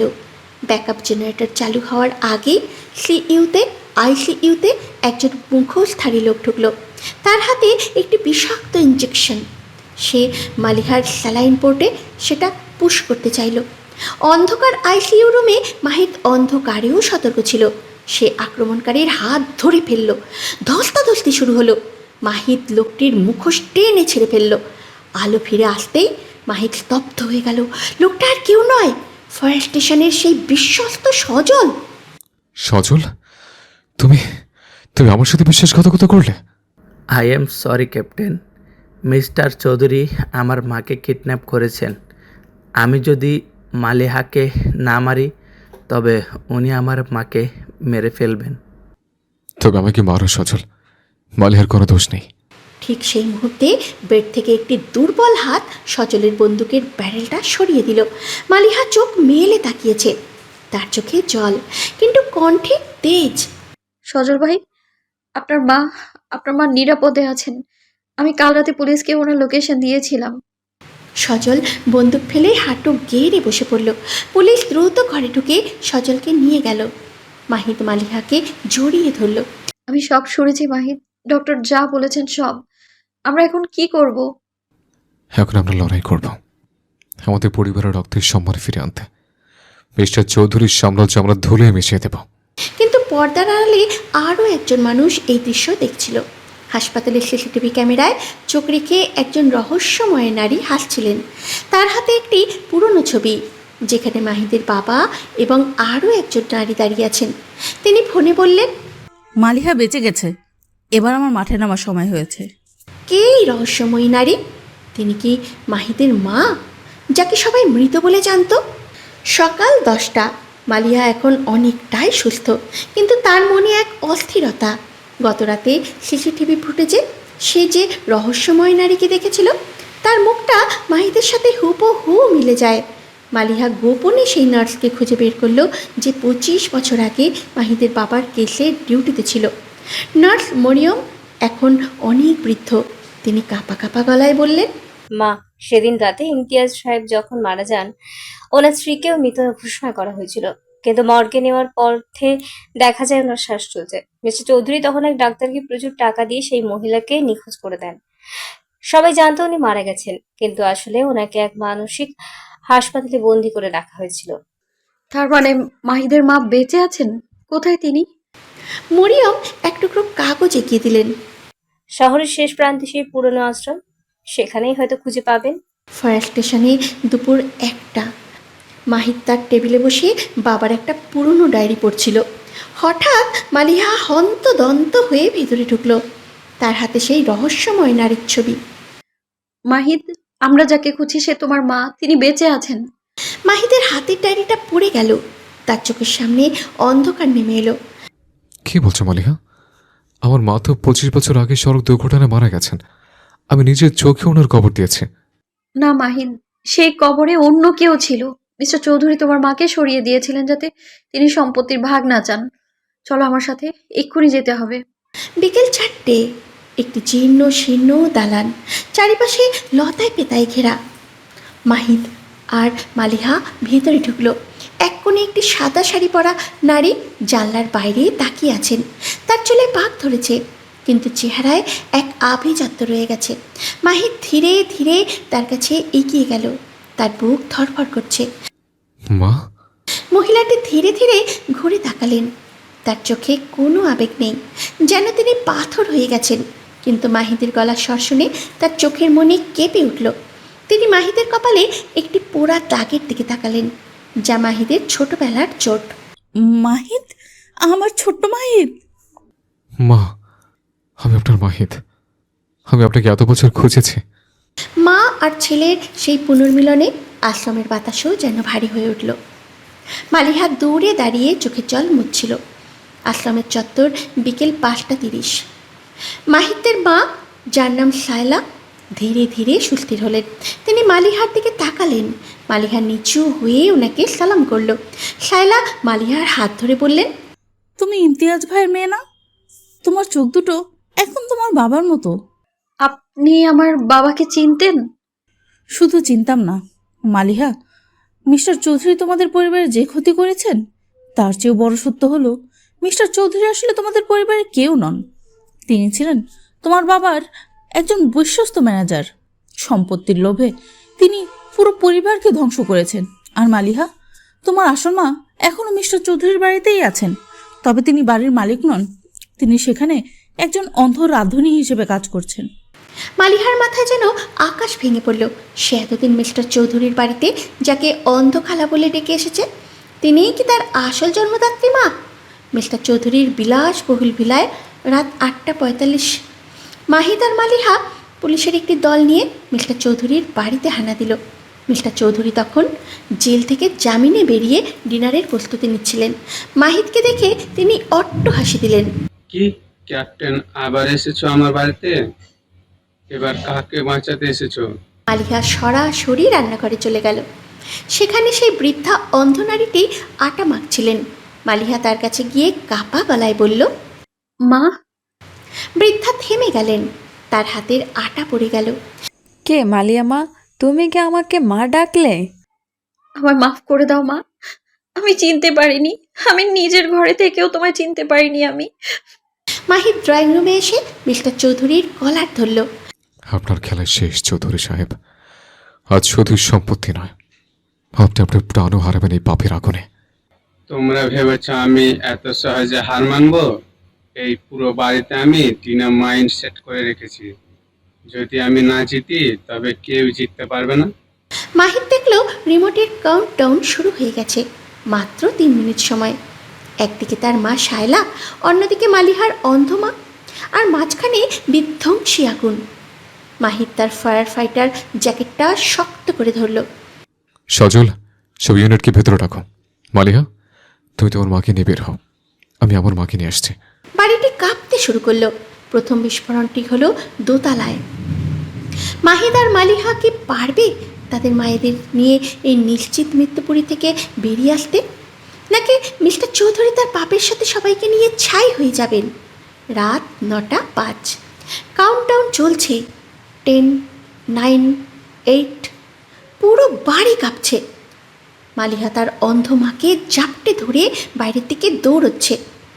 মাহিদ তার মা শায়লা বেগমকে কাঁধে তুলে নিল। আগুনের হালকা চারপাশ থেকে তেড়ে আসছে। ঠিক যখন 1 সেকেন্ড বাকি, মাহিদ এক বিশাল কাচের জানলা ভেঙে বাগান দিয়ে নিচে লাফ দিল। সেকেন্ডের ভগ্নাংশের ব্যবধানে পুরো ভিলা এক ভয়াবহ শব্দে কেঁপে উঠল। আগুনের কুণ্ডলী আকাশ ছুঁল। বাইরে ঘাসের উপরে মাহিদ আর তার মা ছিটকে পড়লেন। মালিহা তার মাকে নিয়ে একটু দূরে নিরাপদ দূরত্বে আছে। মাহিদ ধোয়া মাখা মুখ তুলে দেখল সবাই অক্ষত আছে।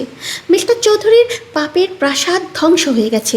কিন্তু মাহিদের সাহসিকতায় আজ 2টি পরিবার পুনর্মিলিত হলো।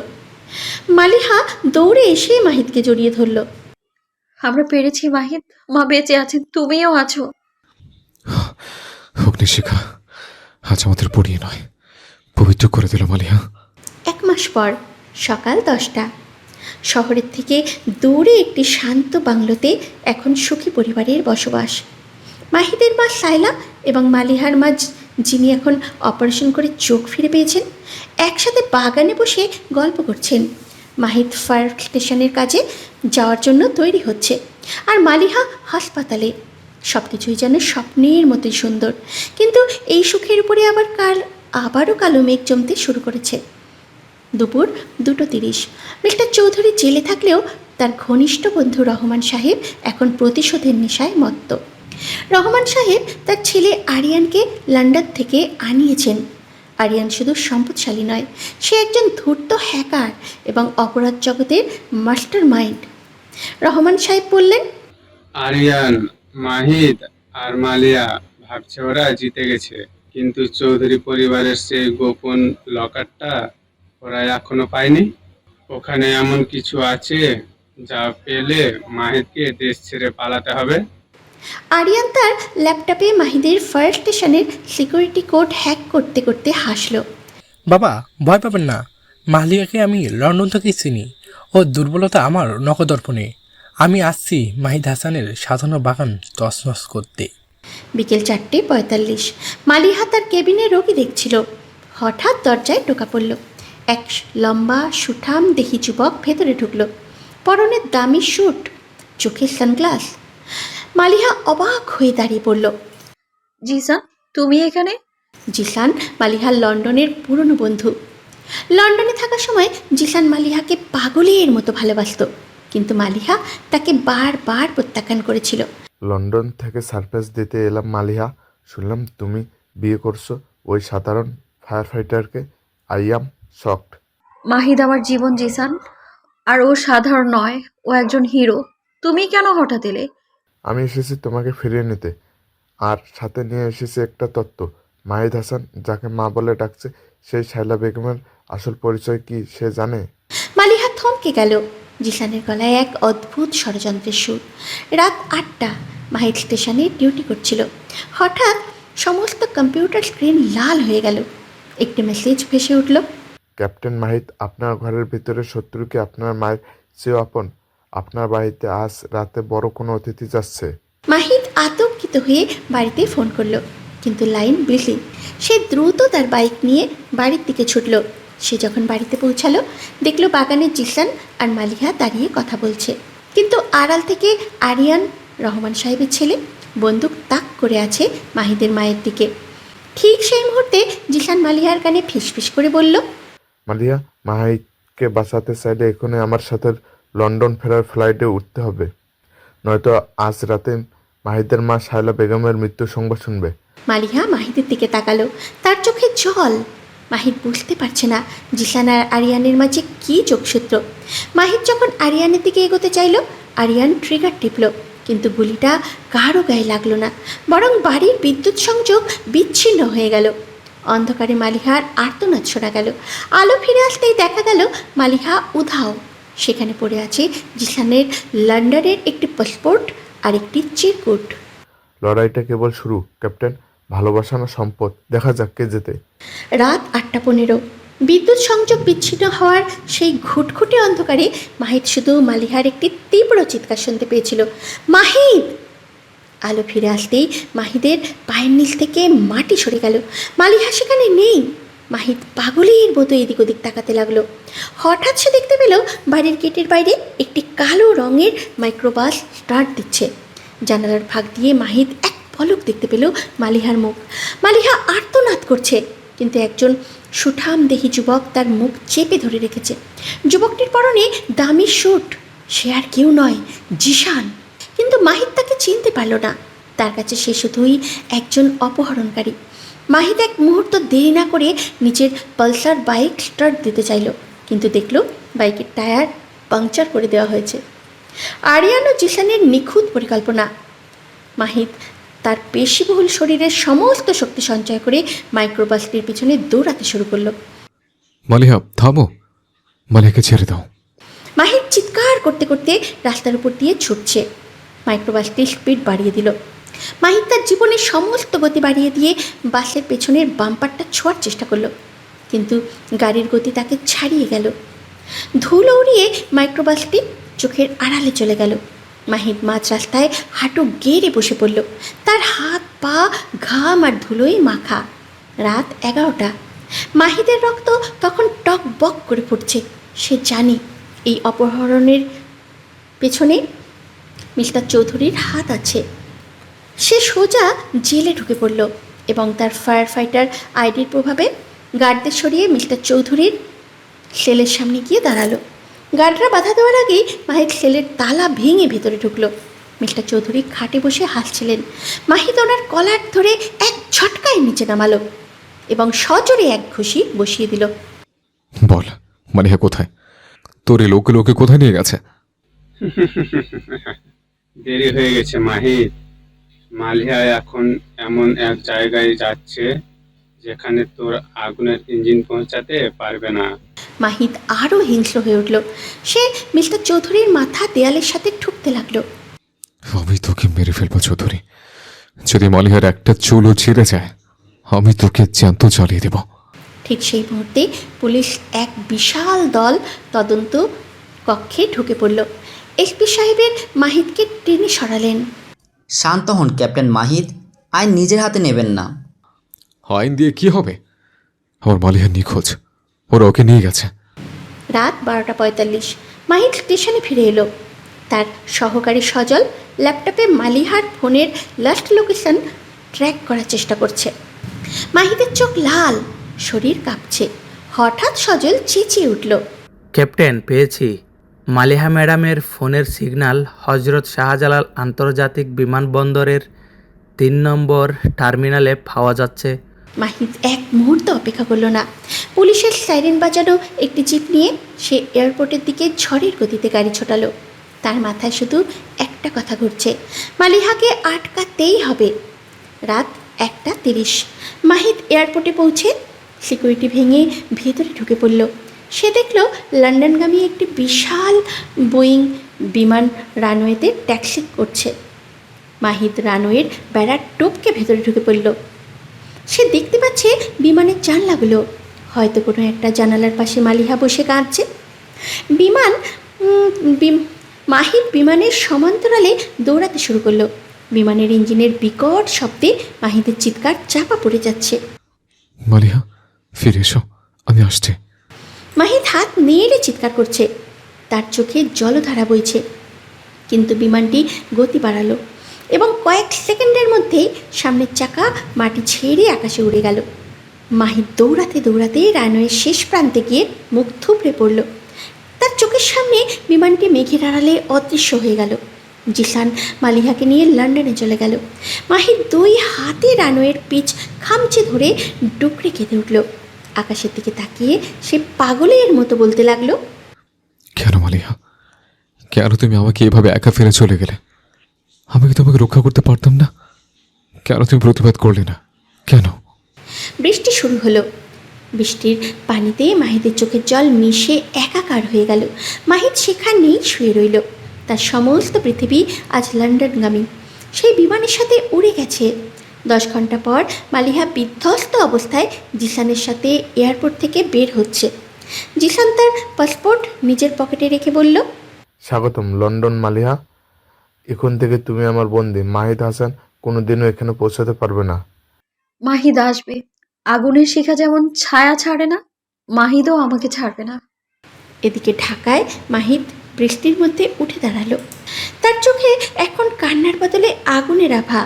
সে মনে মনে শপথ নিল সে লন্ডন যাবে, প্রয়োজনে পুরো শহর জ্বালিয়ে দেবে, কিন্তু মালিহাকে ফিরিয়ে আনবে। রাত 3টে। এয়ারপোর্ট থেকে বিধ্বস্ত অবস্থায় মাহিদ বাসায় ফিরল। মালিহার মা উৎকণ্ঠা নিয়ে দরজায় দাঁড়িয়েছিলেন। মাহিদকে একা দেখে ওনার বুকটা কেঁপে উঠল। মা, মালিহাকে আমি আটকাতে পারিনি। ওর ওকে জোর করে লন্ডনে নিয়ে গেছে। এই কথা শোনা মাত্র মালিহার মা এক আর্তনাদ করে মেঝেতে বসে পড়লেন। আমার মেয়ে, ওরা আমার মালিয়াকে কেড়ে নিল। আমি তো ওকে ফিরে পেয়েছিলাম মাত্র। মাহিদ, তুই তো আগুনের হাত থেকে মানুষকে বাঁচাস, আমার মালিয়াকে কেন বাঁচাতে পারলি না? ওনার এই বুক ফাটা আর্তনাদে বাড়ির দেয়ালগুলো যেন কেঁপে উঠল। ঠিক তখনই মাহিদের মা সায়লা বেগম এগিয়ে এলেন। তিনি মালিহার মাকে জড়িয়ে ধরে বুকে টেনে নিলেন। কাঁদবেন না বোন, শান্ত হন। আমাদের ছেলে আছে তো, মাহিদ মালিহাকে ফিরিয়ে আনবে। মাহিদের রক্তে ওর বাবার তেজ আছে, ও হার মানতে যায় না। মা, তুমি ওনাকে সামলাও। আমি কথা দিচ্ছি, মালিহাকে আমি লন্ডন থেকে ছিনিয়ে আনবো। যে হাত আমার মালিহাকে ছুঁয়েছে সেই হাত আমি ভেঙে দেব। লন্ডন, সময় সকাল 10:30।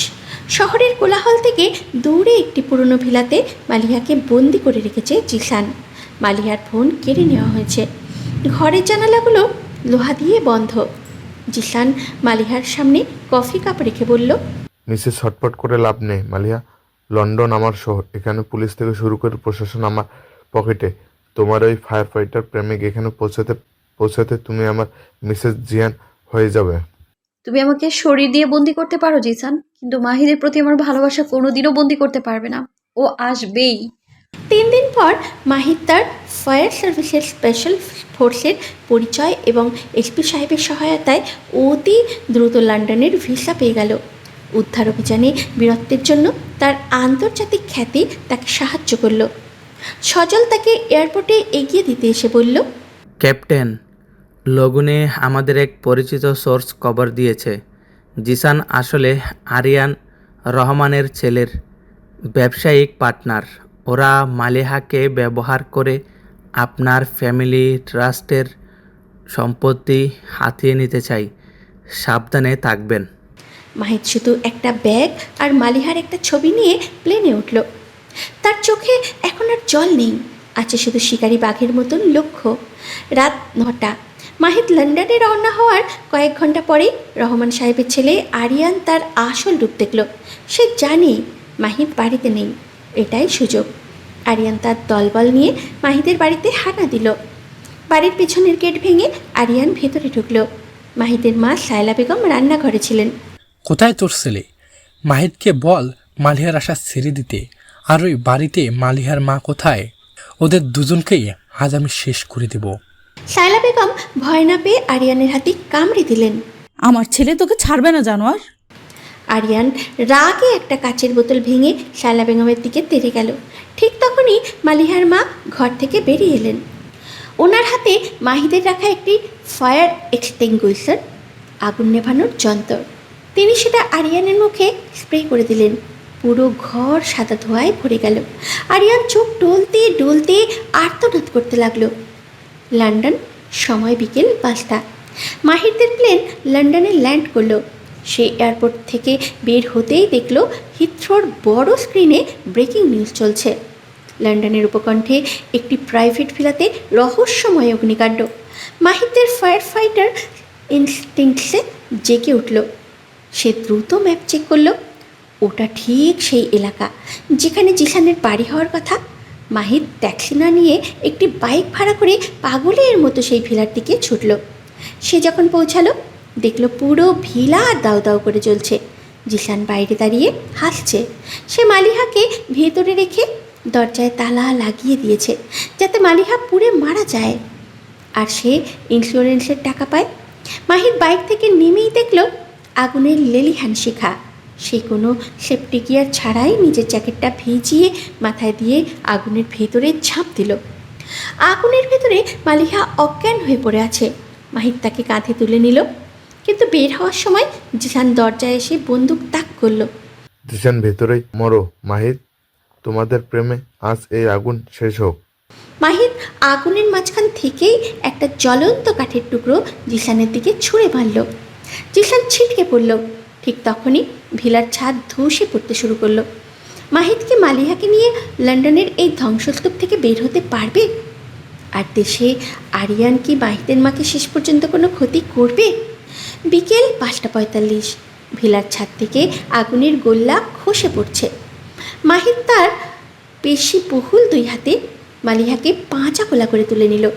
ঠিক যখন জিসান দরজায় বন্দুক তাক করে দাঁড়িয়েছিল, মাহিদ এক মুহূর্তও দেরি না করে পাশের একটি বড় কাচের জানলা দিয়ে মালিহাকে নিয়ে বাইরের বাগানের ঝোপের উপরে লাফ দিল। সেকেন্ডের ব্যবধানে ভিলাটি এক ভয়াবহ শব্দে বিস্ফোরিত হলো।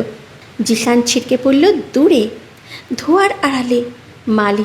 মাহিদ মালিহাকে নিয়ে দ্রুত বনের দিকে দৌড়াতে শুরু করলো। সে জানে লন্ডন পুলিশ আসার আগেই জিসানের লোকেরা তাকে ঘিরে ফেলবে। মালিহা, চোখ খোলো, আমি এসে গেছি। মালিহা ঝাপসা চোখে মাহিদকে দেখল। আগুনের তাপে মাহিদের মুখ কালো হয়ে গেছে, হাত থেকে রক্ত ঝরছে। মালিহা অস্ফুট স্বরে বলল, মাহিদ, তুমি সত্যি এলে? মাহিদ কোনো কথা না বলে তাকে নিয়ে একটি পরিত্যক্ত ভূগর্ভস্থ স্টেশনের গোপন সুড়ঙ্গে ঢুকে পড়ল। এটা লন্ডনের এক পুরনো গোলকধাতা, যেখানে সাধারণ মানুষ সচরাচর আসে না। মাহিদের বাড়ি রাত 10:30। আরিয়ান যখন ফায়ার এক্সটিংগুইশারের ধোঁয়ার অন্ধ হয়ে চিৎকার করছিল, মাহিদের মা সাইলা বেগম সাহস হারালেন না। তিনি মালিহার মার হাত শক্ত করে ধরলেন। বোন, এখনই সময়, পেছনের দেয়াল দিয়ে আমাদের বের হতে হবে। আরিয়ানের লোকেরা সামনের গেটে ব্যস্ত ছিল। সাইলা বেগম ছোটবেলায় দেখা এক গোপন রাস্তা দিয়ে মালিহার মাকে নিয়ে জঙ্গলের ভেতর দিয়ে পালিয়ে গেলেন। আরিয়ান চোখ ডলতে ডলতে যখন বারান্দায় এলো, দেখলো ঘর খালি। হারামজাদিগুলো পালালো কোথায়? পুরো এলাকা সচে ফেলো, ওদের জ্যান্ত চাই। সাইলা বেগম আর মালিহার মা তখন গ্রামের এক পুরনো বিধ্বস্ত প্রতিবেশীর বাড়িতে আশ্রয় নিয়েছেন। সেখান থেকে মাহিদের মা গোপনে মাহিদকে একটা আন্তর্জাতিক মেসেজ পাঠালেন। আমরা নিরাপদ, তুমি মালিহাকে নিয়ে সাবধানে থেকো। রাত 2টো। মাহিদ মালিহাকে একটি পুরনো কন্টেইনারের ভিতরে শুইয়ে দিয়ে বাইরে পাহারায় ছিল। হঠাৎ সে শুনতে পেল ভারী বুটের শব্দ। জিসান তার 5 জন সশস্ত্র বডিগার্ড নিয়ে সেখানেই পৌঁছে গেছে। মাহিদ, বেরিয়ে এসো। লন্ডনের মাটিতে পা রেখে তুমি জিসানের হাত থেকে বাঁচতে পারবে না। মাহিদ অন্ধকার থেকে বেরিয়ে এলো। তার হাতে কোনো বন্দুক নেই, আছে শুধু ফায়ার ফাইটারদের ব্যবহৃত একটি ধারালো কুড়াল। জিসান হাসল। কুড়াল দিয়ে লড়বে? আমার হাতে পিস্তল। জিসান গুলি ছুড়ল, কিন্তু মাহিদ এক নিমেষে কন্টেইনারের আড়ালে স্লাইড করে ঢুকে পড়ল। পরক্ষণেই সে অন্ধকার থেকে জিসানের এক বডিগার্ডের উপরে বাঘের মতো ঝাঁপিয়ে পড়ল। মাহিদের এক ঘুষিতে বডিগার্ডের চোয়াল ভেঙে পড়ল। শুরু হলো এক রক্তক্ষয়ী লড়াই। মাহিদ বৃষ্টির মতন ঘুষি আর লাথি চালাতে লাগলো। সে একাই 5 জনকে ধরাশায়ী করলো। জিসান ঘাবড়ে গিয়ে বন্দুক তাক করতে চাইল, কিন্তু মাহিদ কুড়াল ছুঁড়ে মারল জিসানের হাতের বন্দুক লক্ষ্য করে। বন্দুকটি ছিটকে অনেক দূরে পড়ে গেল। তোর এত সাহস? তুই আমার মালিহাকে পুড়িয়ে মারতে চেয়েছিলি? মাহিদ জিসানকে তুলে আছাড় দিল একটি লোহার পাতের উপরে। জিসানের মুখ রক্তে ভেসে গেল। মাহিদ যখন চূড়ান্ত আঘাত করতে যাবে ঠিক তখনই জিসান পকেট থেকে একটি রিমোট বের করলো। মারো, আমাকে মারলে তুমি কোনোদিনও জানতে পারবে না তোমার ফ্যামিলি ট্রাস্টের সেই 3,000 কোটি টাকা রহমান সাহেবের কিভাবে লন্ডনের ব্যাংকে সরিয়ে ফেলেছেন। আর সেই টাকা পাওয়ার একমাত্র পাসওয়ার্ড হলো মালিয়ার চোখের রেটিনা স্ক্যান। মাহিদ থমকে গেল। তার মানে আরিয়ান আর জিসান মালিহাকে কেবল বিয়ে করতে চায়নি, তারা চেয়েছিল মালিহার চোখের স্ক্যান ব্যবহার করে পুরো টাকা হাতিয়ে নিতে। মালিহা এখন এক জীবন্ত চাবিকাঠি। আমি মরে গেলে ওই ডার্ক ইয়ার্ডের চারপাশে সেট করা ড্রোনগুলো মালিয়াকে টার্গেট করবে। বাঁচবে কি করে? ভোর 5টা। মাহিদ জিসানকে আত্মরা অবস্থায় ফেলে রেখে মালিহাকে নিয়ে এক পুরনো চার্চে আশ্রয় নিল। সেখানে মালিহা পুরোপুরি সুস্থ হয়ে উঠল। মালিহা মাহিদের ক্ষত বিক্ষত হাত ড্রেসিং করতে করতে কেঁদে ফেলল। আমার জন্য তোমার এই অবস্থা মাহিদ, চলো আমরা সব ছেড়ে পালিয়ে যাই। না মালিহা, আমরা পালাবো না। রহমান সাহেব আর আরিয়ান যে মাকড়সার জাল বুনেছে সে জালে আজ তাদের আটকাবো। আমি সজলের মাধ্যমে জেনেছি আরিয়ান আজ রাতে লন্ডনে ল্যান্ড করছে। আরিয়ান এখানে আসছে? হ্যাঁ, ও আসছে টাকাগুলো নিজের নামে করতে, কিন্তু ও জানে না যে লন্ডনের এই কুয়াশা আজ ওর জন্য কবর করে রেখেছে। চার্চের ঘন্টার শব্দে সকাল হলো। মাহিদ জানালার বাইরে তাকিয়ে দেখল কালো ধোঁয়ার মতো কিছু ড্রোন চার্চের উপরে উঠছে। জিসানের ড্রোনগুলো তাদের খুঁজে পেয়েছে। মাহিদ তার ফোন বের করে সজলকে কল দিল। সজল, অ্যাকশন শুরু করো। লন্ডন আর বাংলাদেশ একসাথে স্ট্রাইক হবে। মাহিদ কি আরিয়ানকে লন্ডনের মাটিতে আটকে রাখতে পারবে? আর মালিহার চোখের স্ক্যান ব্যবহার করে আরিয়ান কি শেষ পর্যন্ত টাকাগুলো চুরি করতে সফল হবে?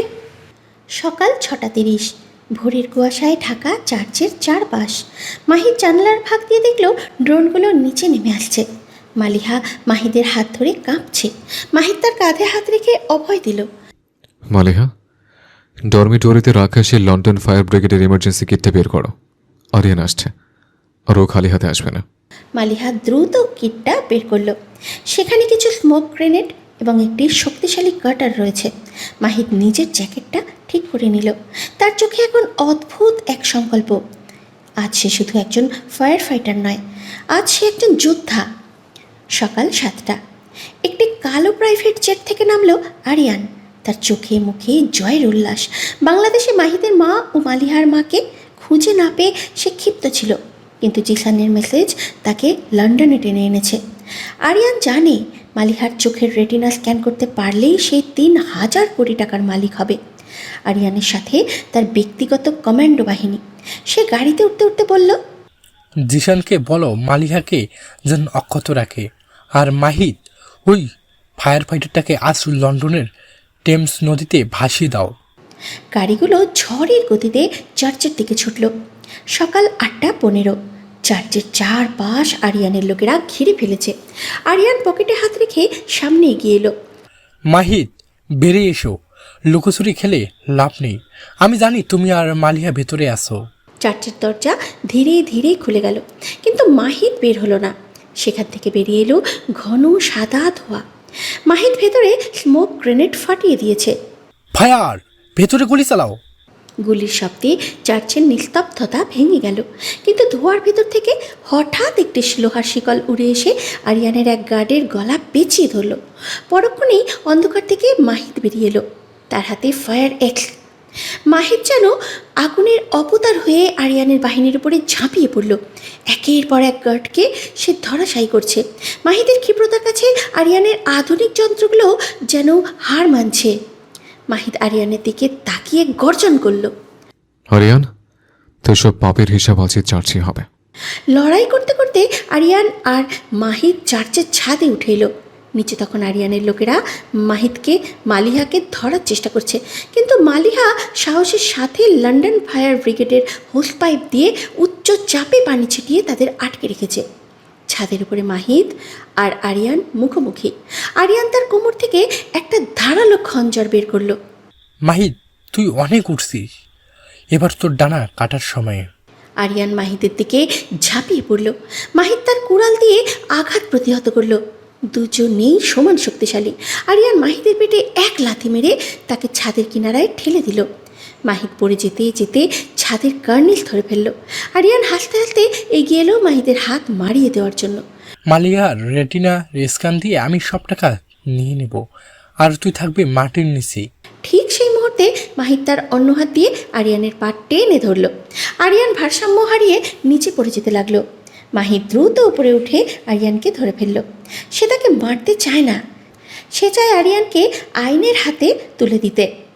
ঠিক যখন মাহিদ আর আরিয়ান ছাদে লড়ছে, তখন নিচে একটা কালো গাড়ি এসে থামল। গাড়ি থেকে নামলো লন্ডন পুলিশ এবং তাদের সাথে বাংলাদেশের এসপি সাহেব। এসপি সাহেব চিৎকার করলেন, আরিয়ান, আত্মসমর্পণ করো। তোমার বাবা রহমান সাহেবকে বাংলাদেশে গ্রেফতার করা হয়েছে। তোমাদের ৩,০০০ কোটি টাকার জালিয়াতির সব প্রমাণ আমাদের কাছে আছে। আরিয়ান স্তব্ধ হয়ে গেল। তার সব পরিকল্পনা ধূলিসাৎ হয়ে গেছে। সে বুঝতে পারল মাহিদ আসলে লন্ডনে আসার আগেই সজলের মাধ্যমে একটা বিশাল আন্তর্জাতিক ফাঁদ পেতেছিল। মালিহা দৌড়ে এসে মাহিদকে জড়িয়ে ধরল। আরিয়ানকে হাতকড়া পরিয়ে নিয়ে যাওয়া হলো, কিন্তু আরিয়ান যাওয়ার সময় মাহিদের কানে ফিসফিস করে বলে গেল, মাহিদ, তুমি ভাবছো জিতে গেছো? জিসান কিন্তু পালায়নি, ও তোমার মাকে কিডন্যাপ করতে বাংলাদেশে রওনা দিয়েছে। মাহিদের রক্ত হিম হয়ে গেল। কি বললি? মাহিদ দ্রুত তার ফোন চেক করলো। সজলের কাছ থেকে একটি ভয়েস মেসেজ এসেছে। ক্যাপ্টেন, জিশান ছদ্মবেশে বাংলাদেশে ঢুকেছে। মাহিদের মা ও মালেহার মাকে যেখানে লুকিয়েছিলেন সেই জায়গাটির সন্ধান ওরা পেয়ে গেছে। ওরা মহাবিপদে। মালিহা মাহিদের মুখের দিকে তাকালো। লন্ডনের জয় যেন এক নিমেষে ম্লান হয়ে গেল। মাহিদ দেখল লন্ডনের আকাশে তখন মেঘ ডাকছে। মাহিদ কি লন্ডন থেকে সময় মতো বাংলাদেশে পৌঁছাতে পারবে? জিসান কি এবার মাহিদকে মাকে শেষ করে দেবে, নাকি মালিহা লন্ডন পুলিশের সাহায্য নিয়ে জিসানকে মাঝ আকাশেই আটক করবে? সকাল 10টা। আরিয়ানের সেই বিষাক্ত কথাগুলো মাহিদের কানে তীরের মতো বিঁধছিল। সজলের মেসেজ পাওয়ার পর মাহিদের মনে হচ্ছিল সে যেন এখনই ডানা মেলে বাংলাদেশে পৌঁছে যায়। মালিহা মাহিদের চোখের অস্থিরতা বুঝতে পারল।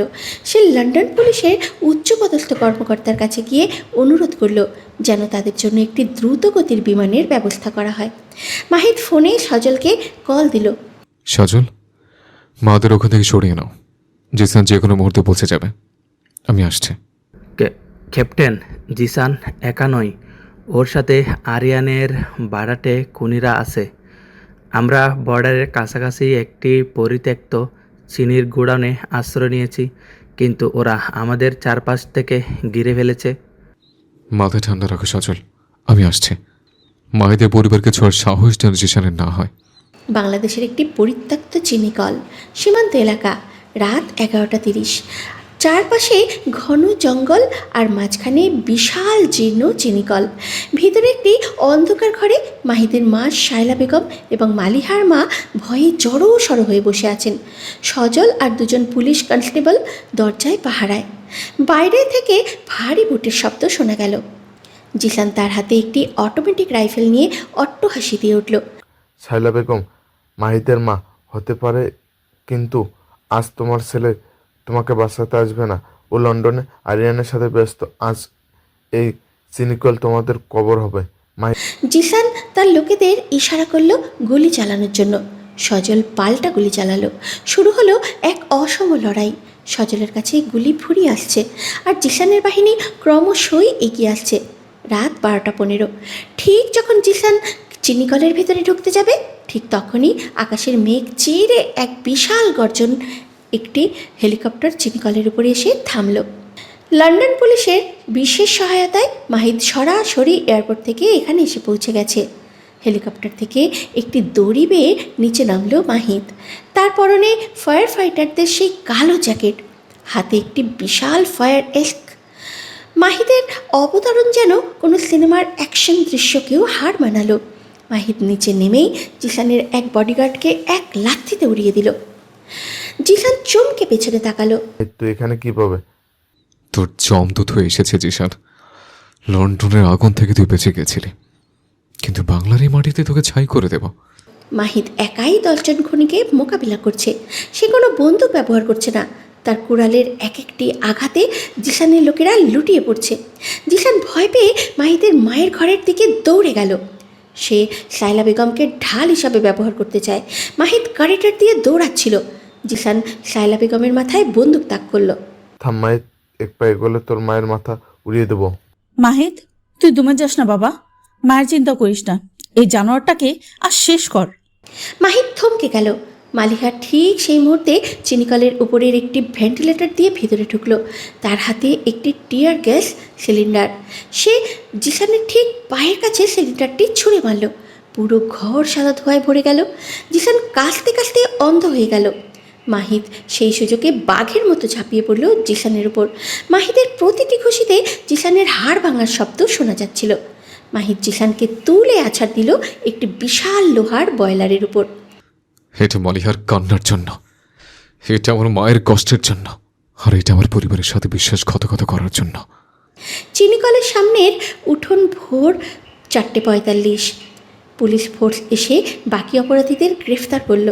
জিসানকে মুমূর্ষু অবস্থায় হাতকড়া পরানো হলো। মাহিদ তার মাকে জড়িয়ে ধরে কেঁদে ফেলল। মালিহা তার মাকে বুকে টেনে নিল। সব অন্ধকার যেন কেটে গেল। কিন্তু ঠিক তখনই এসপি সাহেব একটি ফাইল নিয়ে মাহিদের কাছে এলেন। মাহিদ, জিসান আর আরিয়ানের ফোনের ডেটা থেকে আমরা একটা চমকপ্রদ তথ্য পেয়েছি। 3,000 কোটি টাকা লন্ডনের ব্যাংকে সরিয়ে নেওয়া হয়েছিল ঠিকই, কিন্তু সেই টাকার আসল নমিনি শুধু মালিহা নয়। মানে আর কে আছে? মাহিদ, তোমার বাবার ডায়েরিতে যে গোপন কোডটি ছিল তার সাথে মালিহার রেটিনা স্ক্যান মিললেই তবেই টাকাটা পাওয়া যেত। তোমরা দুজন আসলে কোনো বিচ্ছিন্ন পরিবার নয়। তোমাদের বাবারও এই সম্পত্তি তোমাদের দুজনের নামেই রেখে গিয়েছিলেন, এই শর্তে যে মাহিদ এবং মালিহার বিয়ে হলেই কেবল এই টাকা জনকল্যাণে ব্যয় করা যাবে। মাহিদ আর মালিহা একে অপরের দিকে তাকালো। তাদের ভালোবাসার সম্পর্কটি যে এত বড় এক মহৎ উদ্দেশ্যের সাথে যুক্ত ছিল তা তারা কল্পনাও করেনি। সূর্যের প্রথম আলো চিনিকলের উপরে পড়ল। সব বাধা কেটে গেছে মালিহা, এবার আমাদের এক হওয়ার সময়। মালিহা হাসল, কিন্তু গল্পের শেষ এখানেই নয়। দৌড়ে একটি পাহাড়ের উপরে দাঁড়িয়ে থাকা এক বৃদ্ধ লোক বাইনোকুলার দিয়ে তাদের দেখছিল। সে তার স্যাটেলাইট ফোনে বলল, মাহিদ আর মালিহা এক হয়েছে। এবার আমাদের মিশন সেকেন্ড জেনারেশন শুরু করার সময়। ওদের সুখ বেশি দিন সইবে না। এই রহস্যময় বৃদ্ধটি কে? জিসান আর আরিয়ান কি শেষ পর্যন্ত জেল থেকে পালাবে? মাহিদ আর মালিহার বিয়ের আসরে কি নতুন কোনো বিপদ আসবে? সকাল 10:30। চিনিকলের সেই ভয়ঙ্কর রাতের 3 মাস কেটে গেছে। আজ মাহিদ এবং মালিহার বহু প্রতীক্ষিত বিয়ের দিন। পুরো রাজবাড়িটি লাল এবং সোনালি গাঁদা ফুলে সাজানো হয়েছে।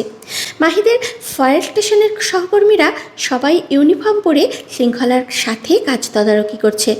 মালিহা তার ঘরে বসে লাল বেনারসি শাড়িতে সাজছে। আয়নায় নিজের প্রতিচ্ছবি দেখে তার মনে পড়ল সেই দিনগুলোর কথা, যখন সে লন্ডনের ভিলাতে বন্দি ছিল। তার দুশ্চিন্তা আজ কেটে গেছে, কারণ তার পাশে এখন মাহিদ আছে। মাহিদের মা সাইলা বেগম ঘরে ঢুকে মালিহার কপালে একটা কালো টিপ দিয়ে দিলেন। নজর না লাগুক আমার মা, তোদের এই সুখের জন্য আমি 25 বছর অপেক্ষা করেছি। মা, সব বিপদ তো কেটে গেছে, তাই না? সাইলা বেগম একটু হাসলেন, কিন্তু ওনার মনে সেই পাহাড়ের উপরে দেখা রহস্যময় লোকটির কথা বারবার আসছিল, যা তিনি কাউকে বলেননি। সন্ধ্যে 7টা। মাহির শেরওয়ানি পরে ঘোড়ায় চড়ে নয়, বরং তার প্রিয় ফায়ার ইঞ্জিনে চড়ে বিয়ে করতে এলো। এটা তার বন্ধুদের সারপ্রাইজ ছিল। স্টেশনের সাইরেনগুলো আজ যেন সানাইয়ের সুরে বাজছে। মাহির যখন গেটে পৌঁছালো, মালিহার বান্ধবীরা তাকে আটকালো। আগুন নেভাতে জানি, কিন্তু গেট খোলার টেকনিক তো জানা নেই। কত দিতে হবে বলো? হাসি ঠাট্টায় চারিপাশ মুখরিত। কিন্তু ঠিক তখনই রাজবাড়ির গেটের বাইরে একটি কালো এসইউভি এসে থামলো। সেখান থেকে নামলো এক বৃদ্ধ লোক, যার হাতে একটা পুরনো লাঠি এবং চোখে চশমা। লোকটির নাম মির্জা সাহেব। তিনি গেটের দাঁড়িয়ে মাহিদের দিকে এক অদ্ভুত দৃষ্টিতে তাকালেন। সজল এগিয়ে গিয়ে জিজ্ঞাসা করল, আপনি কি বর বা গণপক্ষের মেহমান? আমি অতীত পক্ষের মেহমান। মাহিদকে বলো মির্জা এসেছে। রাজবাড়ির একটি নিরিবিলি কামরায় রাত 8:30। বিয়ের আনুষ্ঠানিকতা শুরু হওয়ার ঠিক আগে মাহিদকে মির্জা সাহেবের সাথে দেখা করতে হলো। মির্জা সাহেব মাহিদের বাবার পুরনো বন্ধু বলে দাবি করলেন। তিনি মাহিদের হাতে একটি ছোট চিপ এবং একটি ডিজিটাল ম্যাপ দিলেন। মাহিদ, তুমি ভাবছো জিশান আর আরিয়ানকে জেলে পাঠিয়ে তুমি জিতে গেছো? জিশান আর আরিয়ান তো ছিল স্রেফ দাবার গুটি। এই 3000 কোটি টাকা সম্পত্তির আসল মালিক হতে চায় দ্য সিন্ডিকেট, যার প্রধান তোমার ওই খুব কাছের কেউ। কাছের কেউ মানে কে? তোমার বাবার ডায়েরিতে শেষ পাতায় একটা নাম লেখা ছিল যা তুমি পড়তে পারোনি। সেই নামটি হলো রহমান সাহেবের বড় ভাই, যিনি না গুনে বসে পুরো জাল বিস্তার করছেন, যিনি লন্ডনে বসে পুরো জাল বিস্তার করছেন। আর লন্ডনে জিশান যা করেছে তা ছিল স্রেফ তোমাদের ড্রাইভ করে বাংলাদেশে নিয়ে আসার একটা ফাঁদ, যাতে তোমরা সবাই এক জায়গায় হও আর ওরা তোমাদের একসাথে শেষ করতে পারে। রাত 9:45। মাহিদ যখন কথাগুলো শুনছিল ঠিক তখনই রাজবাড়ির মূল হলে বিকট শব্দে একটি বিস্ফোরণ হলো। বিয়ের প্যান্ডেলে আগুন লেগে গেল। চারিদিকে হুড়োহুড়ি শুরু হলো। মাহিদের ফায়ার ফাইটার ইনস্টিংক্ট জেগে উঠল। দ্রুত মালিহার দিকে দৌড়ে গেল। দেখা গেল জিসান আর আরিয়ান জেল থেকে পালিয়ে আসেনি, বরং তাদের হয়ে নতুন একটি সশস্ত্র দল রাজবাড়ি ঘিরে ফেলেছে। তাদের পরনে পুলিশের ইউনিফর্ম, কিন্তু তাদের উদ্দেশ্য ভিন্ন। মালিহা স্টেজের উপরে দাঁড়িয়েছিল। তাকে লক্ষ্য করে একজন গুলি ছুড়ল, কিন্তু মাহিদ সময় মতো ঝাঁপ দিয়ে মালিহাকে সরিয়ে নিল। সজল, সব গেট লক করো। অতিথিদের আন্ডারগ্রাউন্ড সেফ রুমে নিয়ে যাও। এটা বিয়ে নয়, এটা একটা যুদ্ধক্ষেত্র। রাত 10:30। রাজবাড়ির ছাদ থেকে দড়ি বেয়ে কমান্ডোরা নামতে শুরু করলো। মাহিদ তার বিয়ের শেরওয়ানি ছিঁড়ে ফেলে ভিতরে থাকা তার ফায়ার ফাইটার গ্যাজেটগুলো বার করলো। মালিহাও দমে যাওয়ার পাত্র নয়। সে তার মেকআপ বক্স থেকে একটি স্প্রে বার করলো, যা আসলে ছিল একটি অস্থায়ী অজ্ঞান করার গ্যাস। এটা মির্জা সাহেবের দেওয়া। মাহিদ আর মালিহা পিঠাপিঠি দাঁড়িয়ে লড়াই শুরু করলো। মাহিদ কুড়াল দিয়ে আর মালিহা তার বুদ্ধিমত্তা দিয়ে একের পর এক আক্রমণকারীকে পরাস্ত করতে লাগলো। ঠিক তখনই মির্জা সাহেব এসে মাহিদের কানে কানে বললেন, মাহিদ, তোমার মা শায়লা বেগমকে ওরা নিয়ে গেছে। পেছনে গেট দিয়ে একটা সাদা গাড়ি বেরিয়ে গেছে। মাহিদের মাথায় রক্ত চড়ে গেল। সে মালিহার দিকে তাকালো। মালিহা দৃঢ় কণ্ঠে বলল, যাও মাহিদ, মাকে বাঁচাও, আমি এখানে সব সামলাতে পারবো।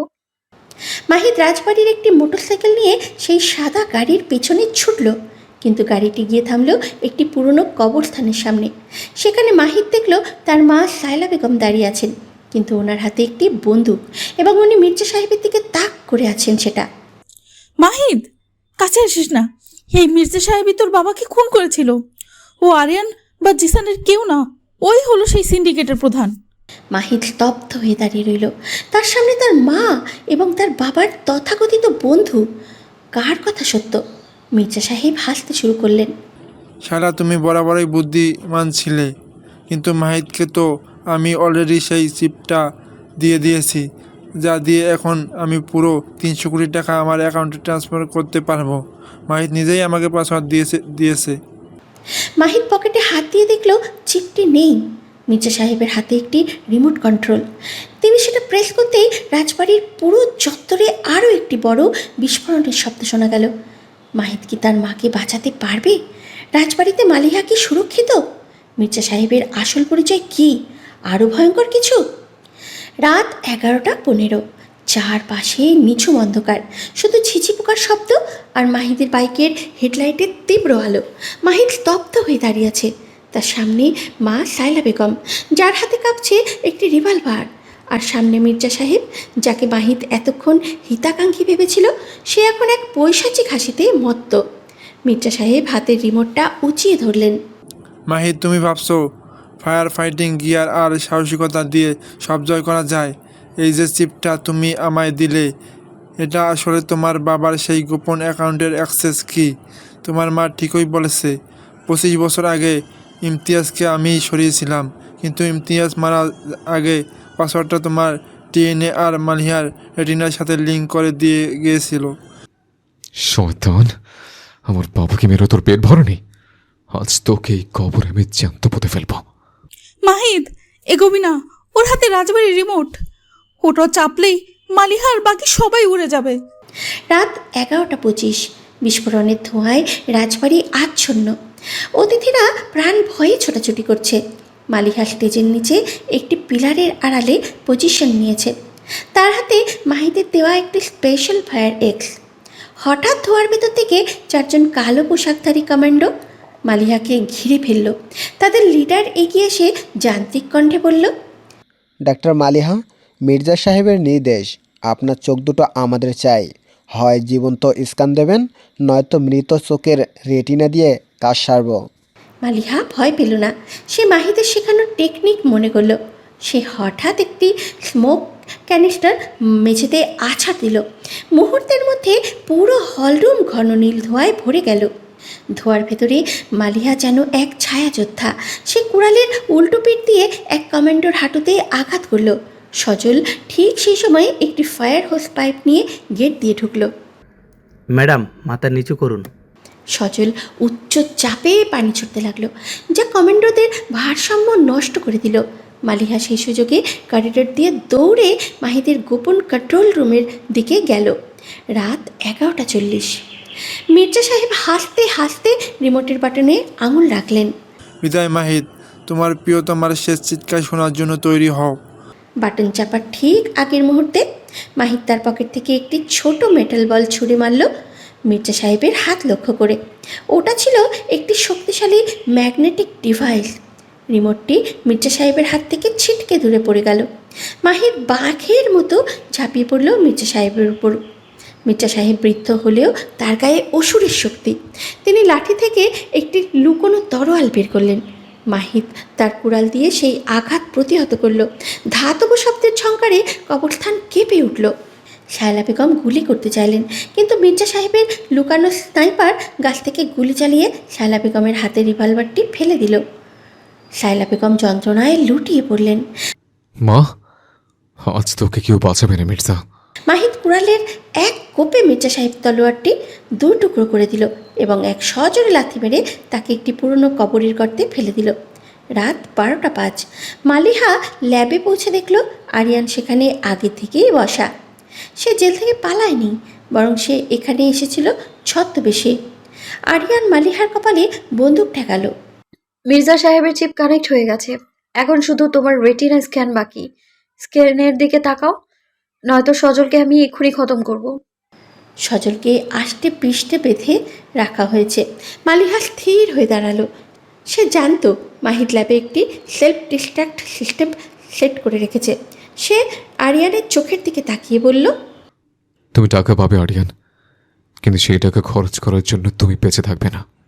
মালিহা স্ক্যানারের দিকে তাকাতেই সিস্টেম গ্রিন সিগন্যাল দিল, কিন্তু স্ক্রিনে ভেসে উঠল অ্যাক্সেস ডিনাইড। দ্বিতীয় ইউজার মাহিদ হাসানের হার্টবিট স্ক্যান প্রয়োজন। মাহিদ কোথায়? ওর হার্টবিট ছাড়া টাকা ট্রান্সফার হবে না। রাত 12:15। মাহিদ মির্জা সাহেবের বুকের উপরে পা দিয়ে দাঁড়িয়ে আছে। মির্জা সাহেব হাঁপাচ্ছেন। মারো আমাকে, আমি মরলে রাজবাড়ির নিচে রাখা কেমিক্যাল গ্যাস লিক হবে, পুরো শহর বিষাক্ত হয়ে যাবে। আমি শুধু ফায়ার ফাইটার নই মির্জা, আমি একজন ইঞ্জিনিয়ারও। তোমার গ্যাস লিক হওয়ার সিস্টেম আমি লন্ডন থেকে ফেরার পথে হ্যাক করে নিয়েছে। এখন তোমার কোনো চাল কাজ করবে না। হঠাৎ মির্জা সাহেবের পকেটের ফোন বেজে উঠল। স্ক্রিনে নাম ভেসে উঠল দ্য বস। মাহিদ ফোনটা ধরল। উপর থেকে এক গম্ভীর কণ্ঠ শোনা গেল। মির্জা, আকাশ কত দূর? মাহিদকে কি মারতে পেরেছো? মাহিদ চিনতে পারল গলাটা। এই গলাটা আর কারো নয়, এটা মালিহার সেই মৃত বলে পরিচিত বড় ভাই আবিরের। যে সে আসলে মরেনি। সে লন্ডনের সেই সিন্ডিকেটের আসল মাথা। আবির, তুই বেঁচে আছিস? মালিহাকে ধোঁকা দিয়ে তুই এত বড় শয়তানি করছিস? মাহিদ মালিহা আমার বোন হতে পারে, কিন্তু টাকায় আমরা আসল পরিবার। মির্জাকে মেরে ফেলো, ও আমার কোনো কাজে আসবে না। এখন সরাসরি তোমার সাথে আমার খেলা হবে। রাত 12:45। মাহিদ ল্যাবে ঢুকে দেখল চারিদিকে আগুন জ্বলছে, আর মালিহা উধাও মেঝেতে পড়ে আছে তার সেই হ্যাক করা স্মার্ট ওয়াচ। মাহিদের চোখে তখন আগুনের চেয়েও বেশি উত্তাপ। সে ঘড়িটা তুলে নিল। সজল রক্তাক্ত অবস্থায় এক কোণে পড়েছিল। মাহিদ তাকে টেনে তুলল। সজল, মালিহা কোথায়? আবির ওকে নিয়ে গেছে? ক্যাপ্টেন, আবির ম্যাডামকে নিয়ে পেছলের জঙ্গল দিয়ে বের হয়েছে। ওল্ড পল্ট ডকওয়ার্ল্ডে ওদের একটা কার্গো জাহাজ অপেক্ষা করছে। ওরা লন্ডনে পালিয়ে যাবে। মাহিদ আর এক মুহূর্তও দেরি করলো না। সে তার ফায়ার ট্রাকের স্পেশাল বুস্টার ইঞ্জিন স্টার্ট দিল। তার মনে পড়ল বাবার কথা। মাহিদ, আগুন শুধু ধ্বংস করে না, আগুন পথ দেখায়। আজ সে আগুন তাকে মালিহার কাছে নিয়ে যাবে।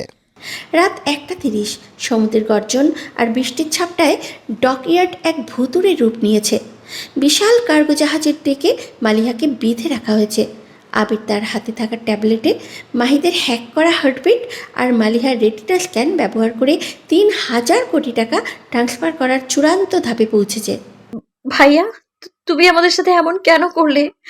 ভালোবাসায় দিয়ে পেট ভরে না মালিহা। এই 30,000 কোটি টাকা দিয়ে আমি পৃথিবীর সবচেয়ে বড় ক্রিমিনাল সিক্রেট গর্ব। আর মাহিদ, ও তো এখন আগুনের ধোঁয়ায় পথ হারিয়ে মরছে। হঠাৎ ডাকইয়ার্ডের অন্ধকারে সাইরেন বেজে উঠল। এক বিশাল ফায়ার ট্রাক ল্যাম্পপোস্ট ভেঙে জাহাজের গেটে এসে ধাক্কা মারল। মাহিদ নেমে এলো, তার হাতে একটি হাইটেক হিট সেন্সার গান এবং পিঠে অক্সিজেন সিলিন্ডার। রাত 2টা। মাহিদ জাহাজের দিকে উঠে আসতেই আবিরের বডিগার্ডরা গুলি ছুড়ল।